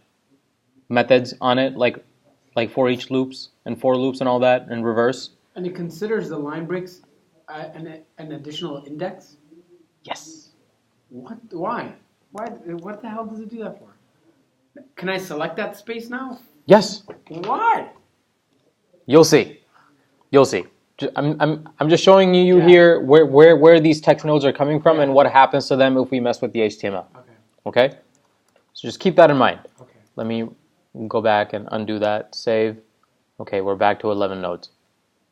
Okay? So if we move the opening li tag up, which we did, to the same line as the closing tag, we'll see that the text node disappears. In most cases, we don't care about the text nodes.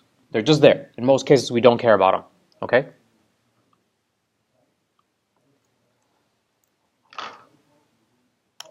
Okay, so if I do val equals list dot child nodes, and just like an array, if we pick the first one, whoops, if I hit save, it'll show me that this is a text node. Right. Open this bad boy up, and then it comes with its own set of properties that we can later manipulate. Okay. Now, what we can also do is that we can also get val equals list dot, actually here, hold on. I'll just copy this down and then we'll do dot node name. So again, it's text, okay? And then we can also find out the node type, which in this case shows me 3, okay? There's 3 node types within that text line. No, it's just a node type of 3. So basically, let me actually show you what the different types of nodes we have, okay? So we have 1, which is an element. Then we have 2, which is an attribute. 3, which is a text node, which is what this is. Then we have a number 8, which is a comment. 9, which is the document itself. And then 10, Why'd you go straight to 8? the doc type, because this is just what they are. There used to be a 4, 5, 6, and 7, but they're obsolete now. We don't use them anymore because they used to be part of the older HTML. Okay. Okay.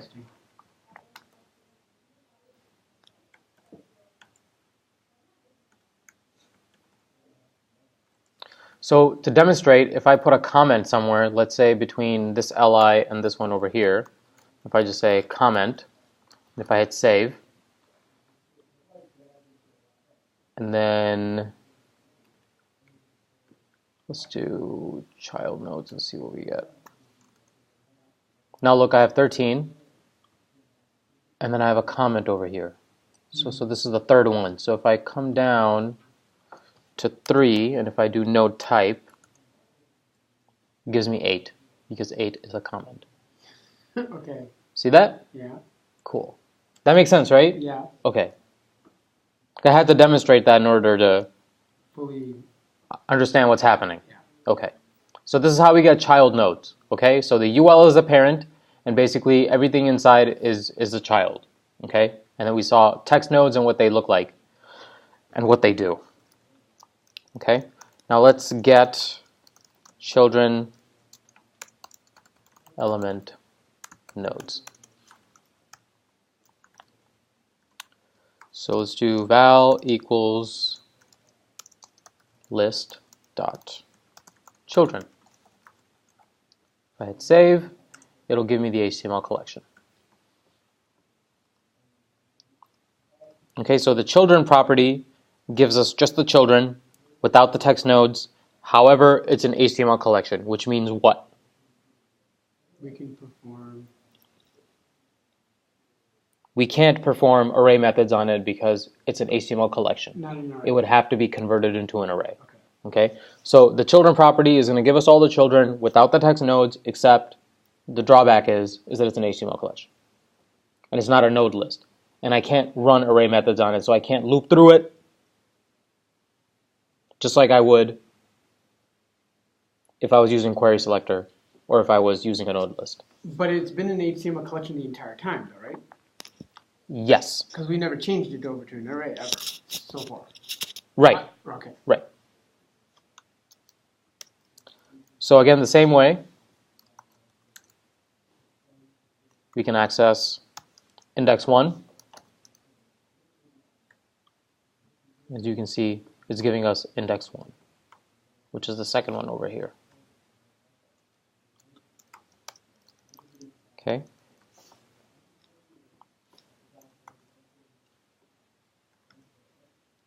And then we can even change the content. So I'll get rid of val over here. We'll just say children1 text content. Okay. And that'll change the text content to hello world.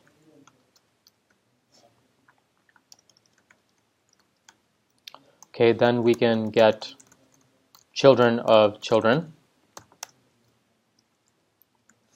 So if I do val equals list. Wait, children of children, right? Yes. Okay. So if we do children, let's look at the third index. And then let's do children.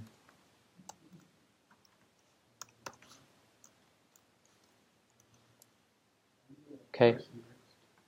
Look what it does. It gives me the A tag, which is a child of the li in here. Okay, so if I hover this, right over here, see that? Mm-hmm. Okay, so that's how we get children to children.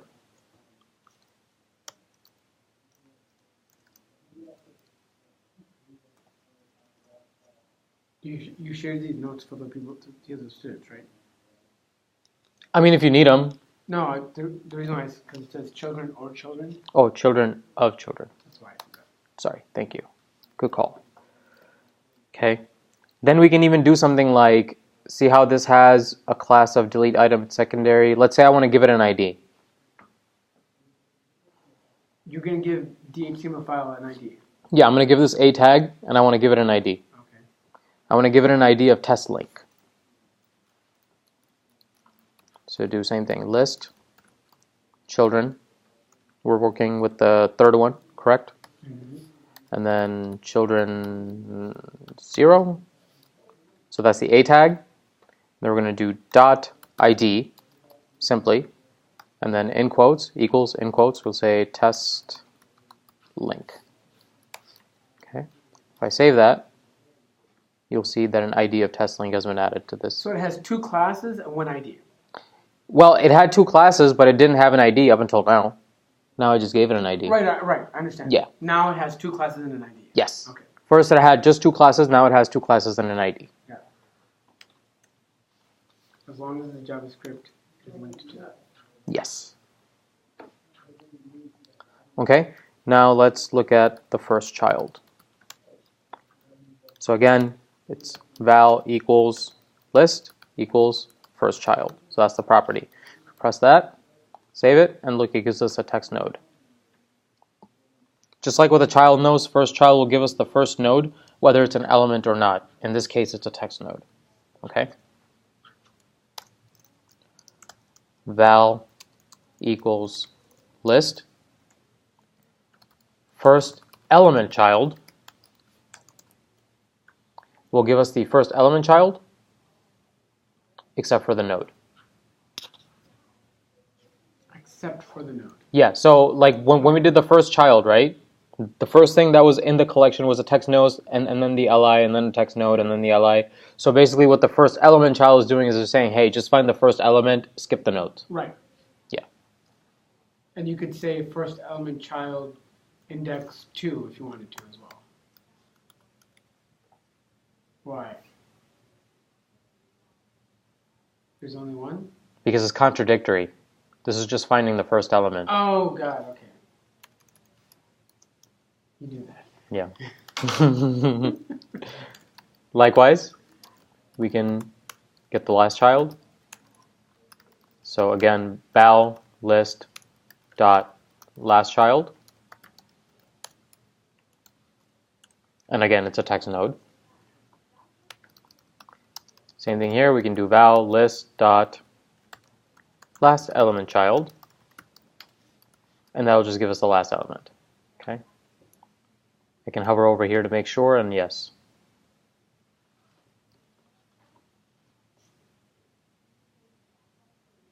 Okay. Then, If you wanted that specific one, we did that already. That's val equals list. No, val equal list dot element child 2. Is that how you get that specific one? If you wanted to get a specific. do you want to try it? Because these are all good questions, and usually if I was by myself, I'd be like all over Stack Overflow. But no, good question. Let's do it. Zoo element child. It's not even a built-in property, because otherwise it would come up. Let's try it. But don't you do list dot element child? Or even if it.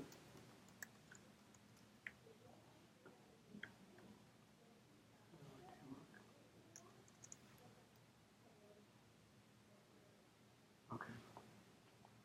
Undefined. Yeah. Good question though. Thinking outside the box. I like it. Okay, so we did last child. Let's actually see if we can count. Comment that out. Count child elements. And we can do val equals list dot child element. Oh, look at that count. And there's 5 elements. 1, 2, 3, 4, 5. Again, element. So it's not including the nodes. It's not counting them. Okay. Then we can also do get parent. Let's do val equals list. Let's do list item. So we're working with the LIs, and if we do parent node, that gives us the UL that it's in. Okay. Now again, the list items over here is the first LI over here. So we're basically saying, hey, where's your mom?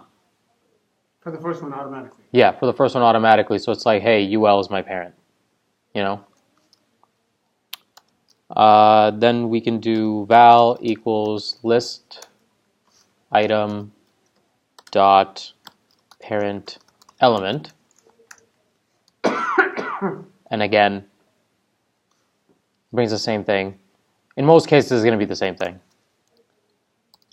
Then we can also do val list item dot parent element dot parent element. What do you think that's going to bring us? Gives us the div of card action.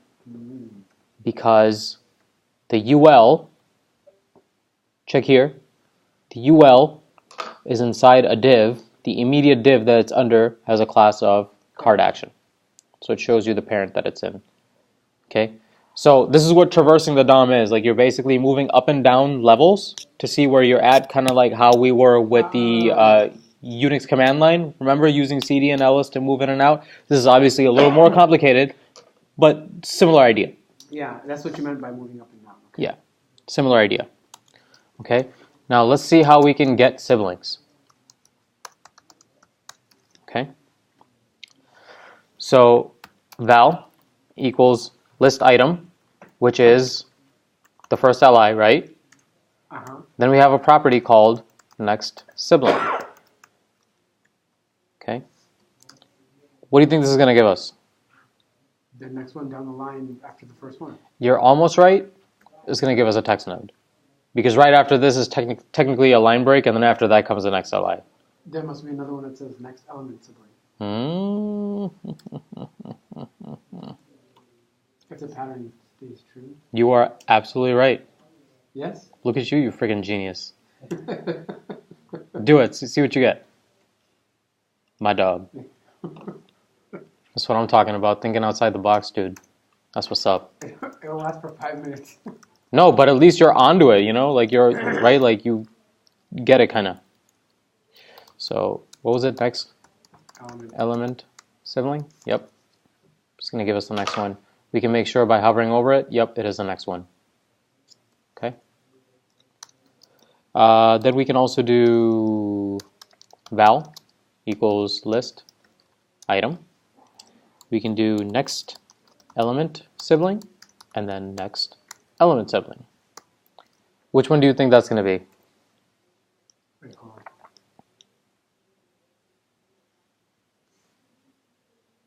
Is there anything inside of that sibling? No, remember, we're just getting siblings, so we're moving across. We're not moving up and Okay. down a level. Then it'd be the next one. Then it would be this one, right? Yeah. Save. Yep. Yeah. Okay. Okay. And then likewise, I mean, like we can just keep going on and on. If I just come back over here and do next element sibling again, There's no such thing as like writing parentheses. then it'll just go down. Huh? It's not an index, right? Such thing as writing like parentheses. No, because this is technically not an array method. So like this is just a property. Okay, like all these that we're working with right now, these are all properties. So like you can't like use it as like an index or like loop through it, unfortunately. Okay, and then likewise, actually here, let me put a note over here. We'll just say get next siblings, because you can also do get previous sibling. And again, it's the exact same concept. So list item previous sibling. If I do that, it'll just give me list because above it technically is a text node, Okay, right. right? And then val equals, here, let's just copy this down, and then we'll say previous element sibling. And this is going to be interesting. It's just going to be null because there's nothing there. This is the very first element, and in this list of siblings, he's the first one, so there's nobody before him. So it's just null. No value, nothing. Doesn't exist. Doesn't exist. Yeah, okay. Okay.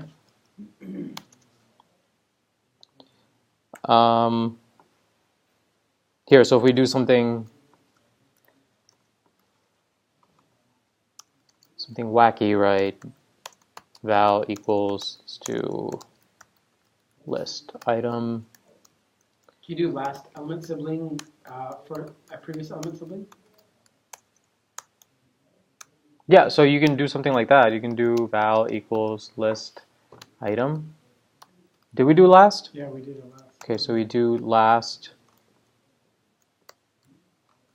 No, we did element child, I'm sorry. Yeah, we didn't do that, right? So we can do next element dot next element, and then we can do previous. We can mix this up. Save it, and it'll just come down to this. So basically, it went down 2 and then went back 1. Yeah. Okay. That's pretty much it with traversing the DOM. Any questions here? It's called traversing the DOM. Huh? Traversing the DOM, yeah. Like moving in and out, So do it or like leveling up and down, in and out. Yeah, look it up. I mean, it might have a different meaning in like a different industry or a different world, but to traverse. This is my my 59. What did I do wrong? List item. Next element sibling. Next element sibling. Oh, that.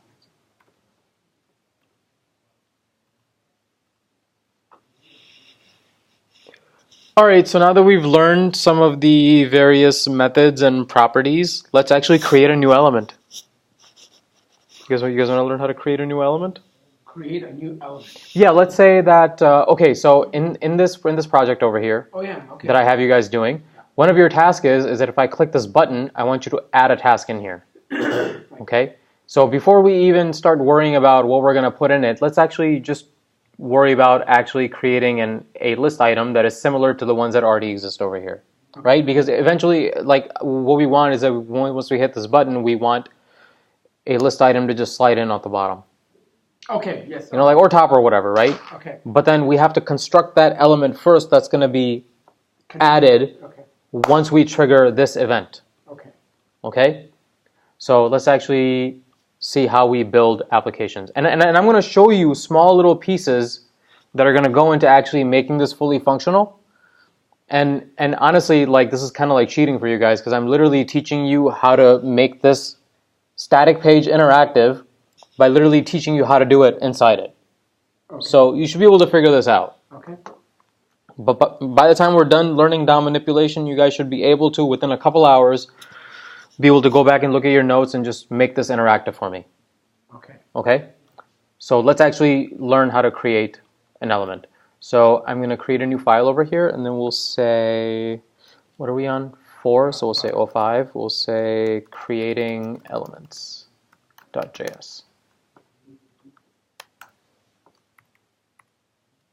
Let's go to creating elements.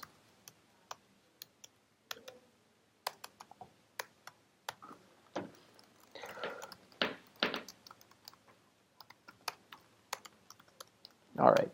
So we're going to create elements and add attributes like classes and IDs. Then insert them into the DOM. And those are basically the steps. And so just for your note, we'll be adding an extra li at the bottom. Okay? So the first thing that I'm going to do is that I'm going to create an element. So create element. And I do that by simply doing, let's see, I'm going to create an li, right? So I'm going to give it a variable, first of all. I'm going to say const li. And I'm going to say, in my document, I want to create element. And what do I want? I want an li. Okay? Now let me actually console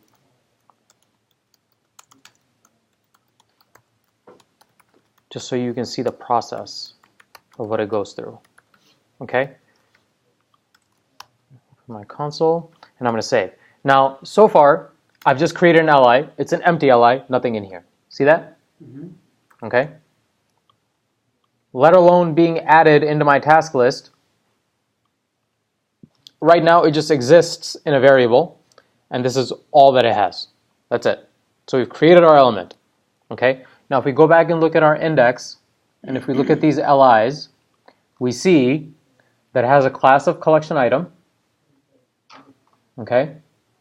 Then it has an A tag inside, which has an I tag inside, and then the A tag and the text list item are siblings. One more time. Okay, so I'm just kind of like talking to myself. Yeah, I understand. I'm just observing what is going to go in this li. This li has a class of collection item, Yes. and in the li as a parent has 2 children. An A and an I. No, it has just this text that's list item. Technically, I should have. I see it. I see Yeah. it. A list item and the text and then the A tag. Yeah. And then within The A tag has a child called the I tag, which is just basically your little I tag over here. I see. Okay? And then they have their classes and they have their own attributes and blah, blah, blah. So basically what we want to do is that we want to create, at the end of the day, before we add it in here, we want an li that replicates this exactly. Okay. Okay? Or somewhat similarly. Okay. Okay? So far, all we have is just an li. Okay? Yes. It doesn't have any attributes. It doesn't have any text content. It doesn't have any children or nothing. It Right. just exists in this little bucket called li. That's Parent it. by itself. Yes. Okay? Now, we're going to add a class. Okay? Add class. Okay? It's very easy. li dot class name equals, and what was the class name of this li? Collection item. So we'll do collection item. Okay? Save, and look at that. We now have an li with a class of collection item. Okay. Okay? We're gonna have to do this for every child, with that one child at a time. No. Okay. No. Okay. Now let's add an ID. Okay. We'll just give this an ID just for the fact that we're playing around. New item. Okay. So now it has an ID of new item. The other ones don't, but I just wanted to show you that we can add an ID. Okay. Now let's add some attributes. So add attributes. Okay. So we'll say li dot set attribute. Okay. What kind of an attribute do we want? We want one called title, comma. What value do we want in it? New item. Save. And that adds the new item title, which should show up in here once we add it. Okay? What's the difference between the option for create attribute? Is that the same thing? Create attribute. Yeah, instead of set attribute. I think if you create an attribute, it'll just create an attribute, but then it won't give you a way of adding a value. Is there a way to do that? No, I was just asking if you try it. Oh, okay. Try it out, see what it does, and let me know, because I've never used that before.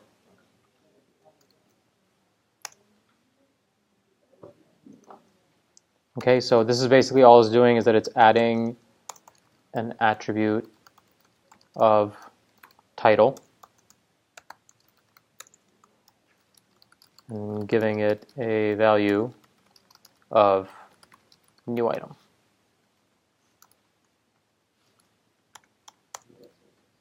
It does? Okay. So like it just creates the attribute but no value, right? Yeah. Okay, that's what I thought. Cool catch. Okay, so let's now create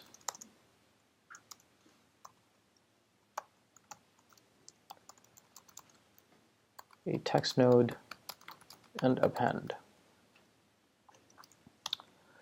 Okay. So the text node is basically the list item part that we're going to add in there. So hang on a second. So we want to add something inside the li, which is list item, right? So we've used this method before called the append child.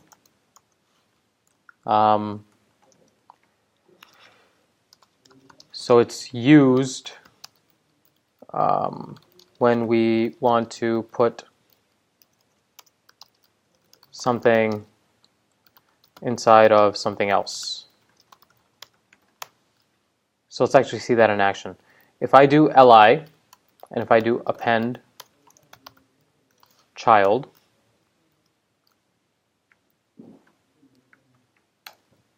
what I'm going to do is that I'm going to create a text node, say document dot create text node, and then in parentheses and in quotes, I will say hello world.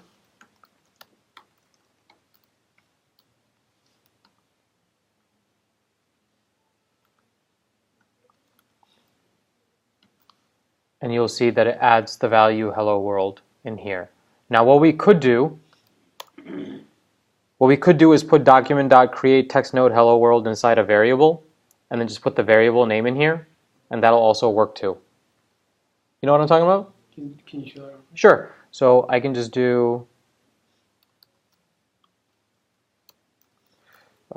const text node, and then in here just put, whoops.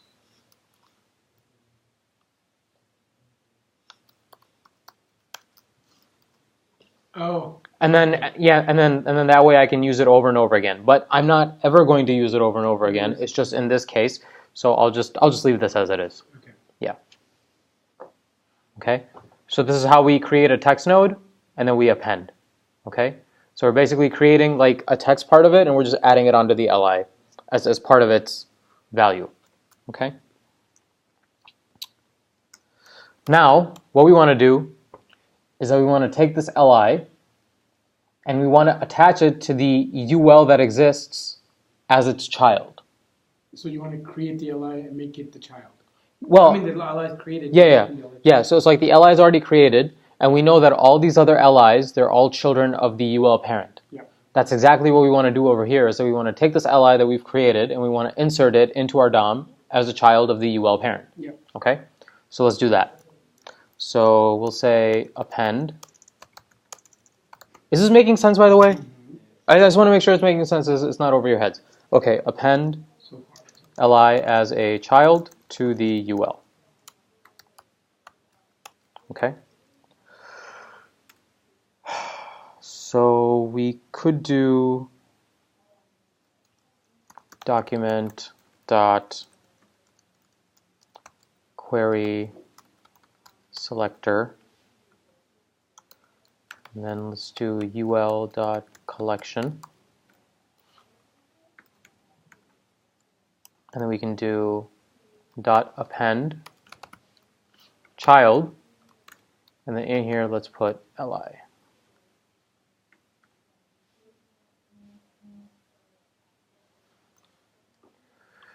So if I save this, failed to execute append child.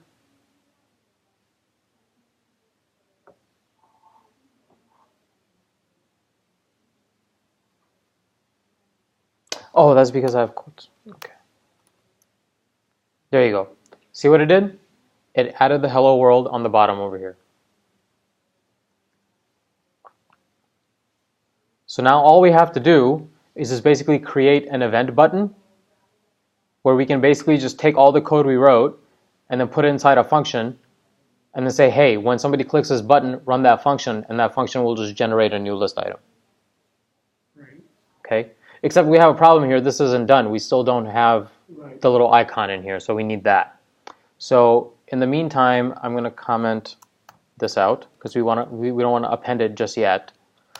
Let's come back and do create new link element. So this is going to be our A tag. That's going to go inside the li. And we'll say const. We'll first put in a variable, link, and then we'll say document. Again, we're creating a new link element. How do we do this? Document dot. We're creating an A tag. Create selector. Create selector? That's not a method. Oh, sorry. Okay, document. Go back up. Create element. Mm.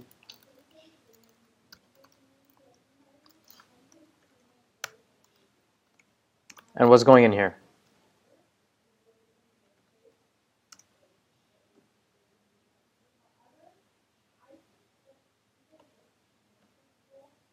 The button, right? No, I mean, create an element. We're creating an A tag. Just A. Oh, That's right. I was gonna say, do you have to go back to the other thing and copy the whole thing over? We can even console.log. We don't have to, but we can just to kind of follow its progression. So, Damn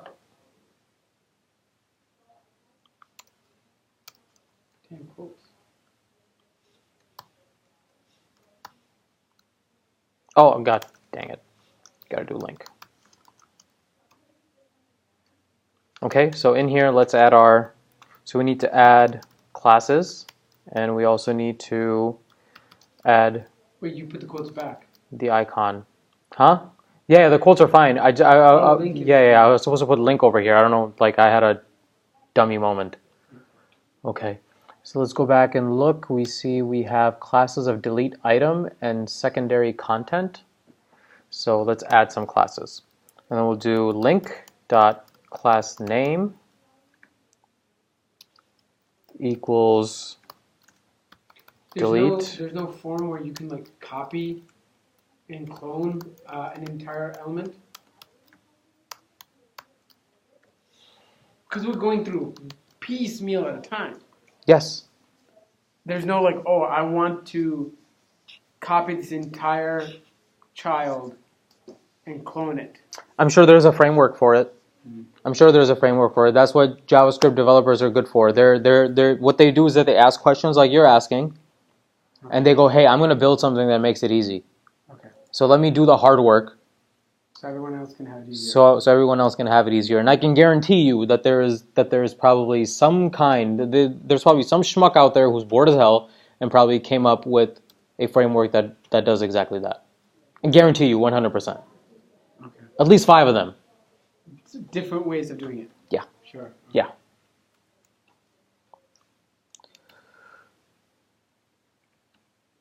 Okay, so if I save, yep, we've got a class of delete item and secondary content. Okay, now let's add the link icon.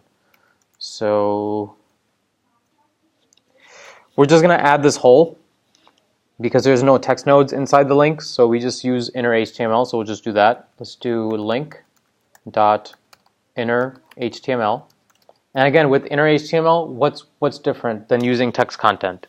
With inner HTML, we can include the HTML tags inside, so we can basically create or just change the entire element altogether. If we just do text content, the only thing we're changing is what's inside.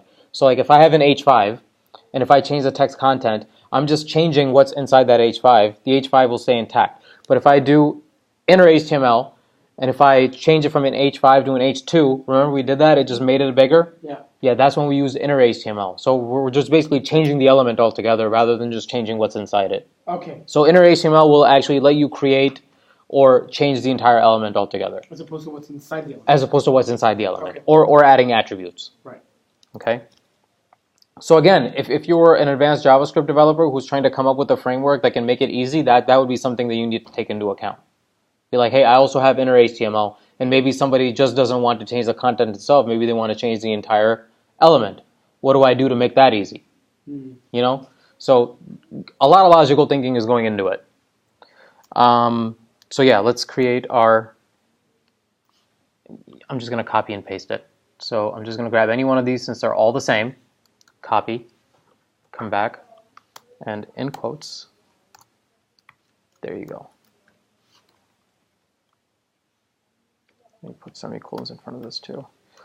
And if I save, and if I open my A tag, look at that. It has the I tag that I need. Okay. Now what I can do, now that I have my li, and now that I have my new link element, I can append the link to the li. Right, okay. Right? Mm-hmm. Because this link is inside the li. Right now, these exist separately. I have my li and I have my a. I want the link to append inside the li. So here's what I'll do. Comment append link to li. And we'll say li dot append child, because again, this is going to be a child of the li, right? The link, because the a tag is inside the li. Yes. So the link, which is the a tag, is going to be the child of the li. Yes. Okay? Now if I hit save, look at that. My li has the a tag in there.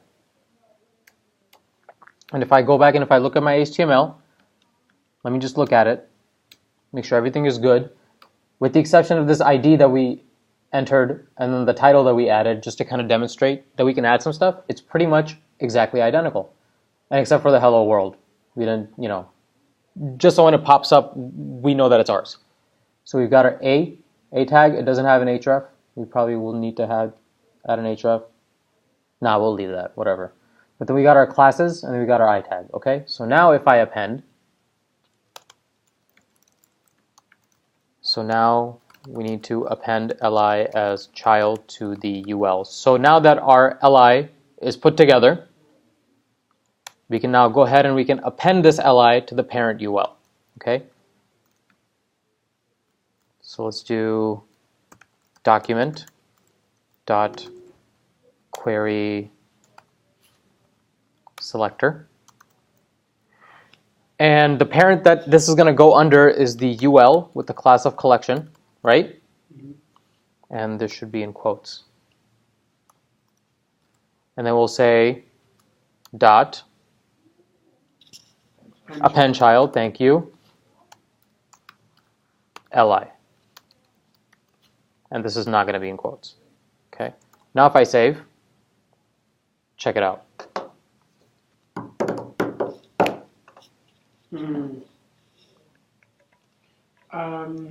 Are there going to be consequences for not adding that href? You can add it in later using set attribute because it's an attribute. So I can do li.set attribute, and I can do href. Hashtag? Um, Or what you call it? Save. Yeah, there you go. That's what it was, right? Yeah, we can even put it. Actually, it wasn't supposed to go in here. It was supposed to go in the link, right? Yeah, it's supposed to go in the li. Yeah, it's supposed to go in the li. Yeah, it's supposed to go in the a tag. So let's actually cut this and add attribute. We'll just do this. And this is a link, not an li, right? So link. And actually, let's put this to google.com and see if that works. https google.com. Okay, so now if I click here, it should go to Google. Yep, goes to Google. Good stuff. Okay, so come back over here and you can see, make sure, yes, it doesn't have an href. And if I want, I could just put a, just basically put an octothorpe, so it's a dead link. But yeah, it works. That's the purpose of the octothorpe is to have a dead link. Yeah. That's what we want. Yeah, so it just redirects to itself. That's just for testing. Like when you're testing it, obviously you just want to, Okay. Because every time that you render the page for testing purposes, you don't want it to keep redirecting. You're like, I'm just testing something else. Why is it redirecting? You can just put a hash in there or an octothorpe in there, and then it'll just, be like, hey, nothing here. Okay. Yeah. Okay. What time is it? 1:35. 1:35. The next section is kind of long, so let's just take a break here. Okay. Do you guys have any questions? No. Sweet.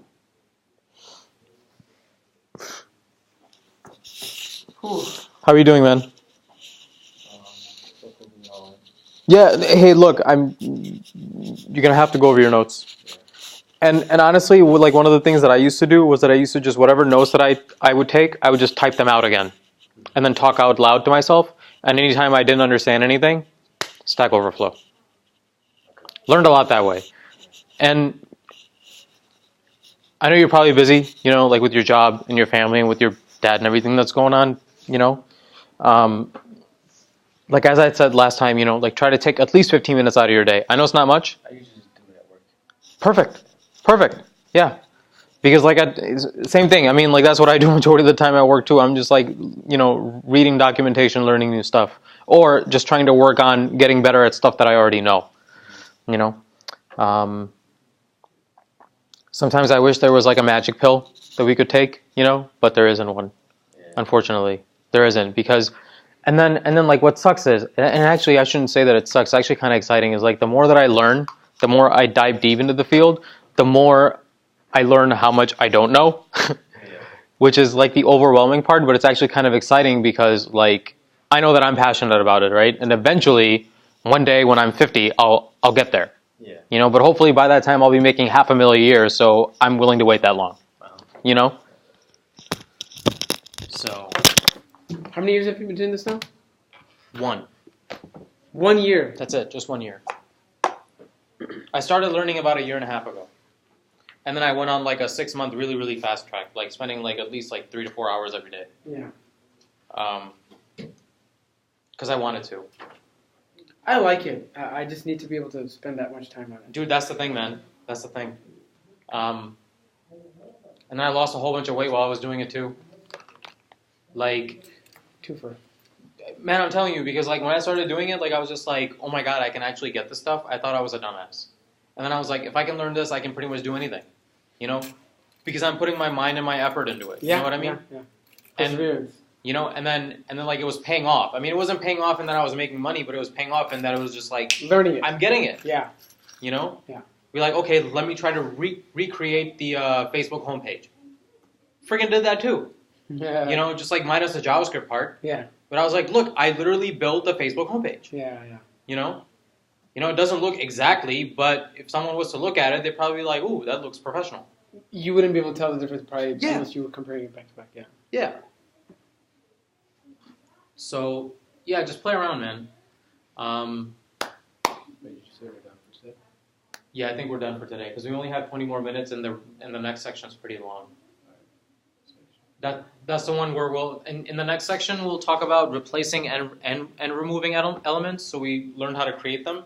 Next, we're going to learn how to remove and replace them. So like clear and then the button over there, we're going to learn how to use those. And then we're going to do that within JavaScript. We're going to do that within JavaScript. Okay. Yeah. And then once we do all that, then we're going to be tying it all to the buttons that we have, and we'll be like, okay, now if we click this, it'll add this. Now if we click this, it'll remove that. That's what I'm waiting for too. Yeah.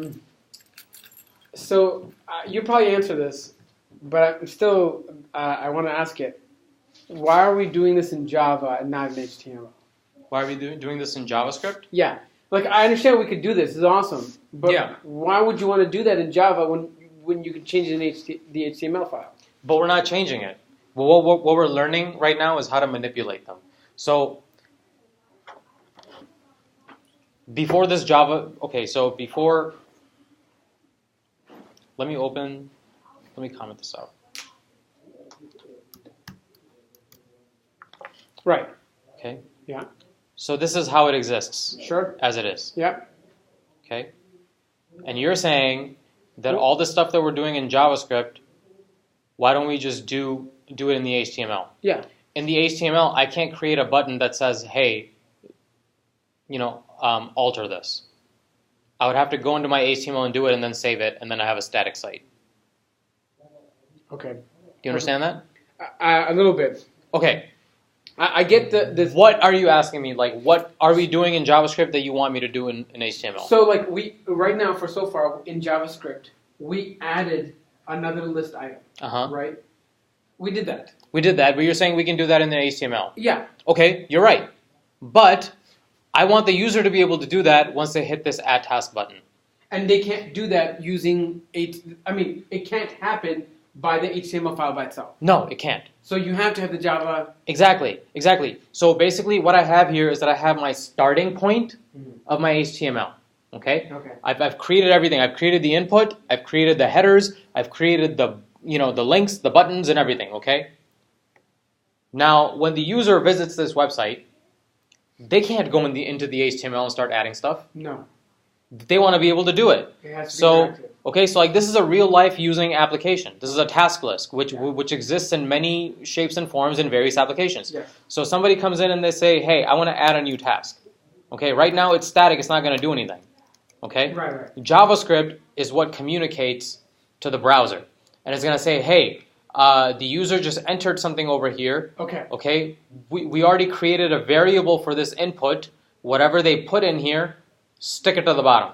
So that was the reason why in Java we created this entire list again, so that it would knows what to keep. So that it knows exactly what to recreate. Got it. Okay. I was for some stupid. Now it makes obvious sense, but for some reason I was like, why are we doing that? Exactly. I get it. Because you gotta give JavaScript something to put in. Yes. Right? Right? Yes. So for example, if I was feeling naughty, and if somebody came in and said, hey, I want to add a task, take care of my mother. Yeah. And then when they hit this button, instead, like a video pops up and it's like, like some kid laughing at you. Yeah. Yeah. You put in, right, like you would tell JavaScript what goes in once this event gets triggered. Okay. I got it. Okay? The reason why we were creating this list is because for the function of this application, that's exactly what we want to put in here. Okay, so right now in HTML you already have 5 entries. So if you want, we can actually start with 0. We can just start with 1. I mean, like these are just the default ones. So okay.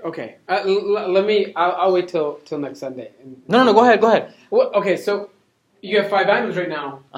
If you couldn't you tell Java to just keep adding here, right? Within the skeleton of the HTML, you have these 5 lists. If you were to tell Java, oh, whenever I type something in there, add task, it would put it into this entry, and then the next one would go into this entry. Oh yeah, you can do that too. Like yeah, so it's like what you can do is that you can just have your whoever add a task, and they'll add in here. Okay, so it'll populate this one. Yeah. And then the second task, it'll populate this one. Okay. Third, fourth, fifth, and then it'll just add new ones as we go along. You can do that too. Okay, so the reason why we start off with 5 here is because you just wanted to show 5. When the reason why I put 5 here is because I wanted you guys to see the text nodes and see the different, like the different properties that we were working with. Just so you can see multiples of them in action. Okay, I can change it to red over here. I can change it, the background in evens and odds. That's the reason why I have 5. Okay. Just to demonstrate. Technically, I don't have to have any in here. Okay. Right? But the fact that I have at least 1 to begin with is so when we got to the part where we're creating element, I could show you exactly what we're trying to replicate. Got it. Okay, got it. That was the point. Yes, okay. But no, like at the end of it though, like you should be able to, make this interactive. Okay. Somebody comes in over here, types in something, I hit add task, it comes onto the bottom. Okay? Then I can click this button and it won't get rid of it, but it'll just cross it off just so I know that this task is done. Sure. Then when I hit the clear task button, I only want the list items to disappear, the ones that I've already crossed off. Okay, right. Those are the 3 requirements, logical requirements for this project. Okay. So that's going to be your guys' project, and you guys can work in teams if you want to. But by the time we're done with DOM manipulation, this is your project. Okay. And literally using the foundations of building this, you can literally build anything. Yeah. Just by following the foundations of this. Okay. Like if you can learn how to do this, you can make any site interactive. Okay. Are you motivated? Yeah. I don't give a shit. No, I want to learn. I want to know. Like, I'm excited. It's like being on a cliffhanger. It's like, okay, what's... No, dude, like, it's a mind exercise, and it's fun. It really is. I mean, I enjoy it. Shit, I love going to work every day. Be like, I'm gonna exercise my mind today, and it's awesome. It's not easy, though. No, I don't think... But once you get there... I like it. Yeah. Go. Okay, I'll take care of it. Alright, Nabil. Easy, man. I'll see you next week. Inshallah. You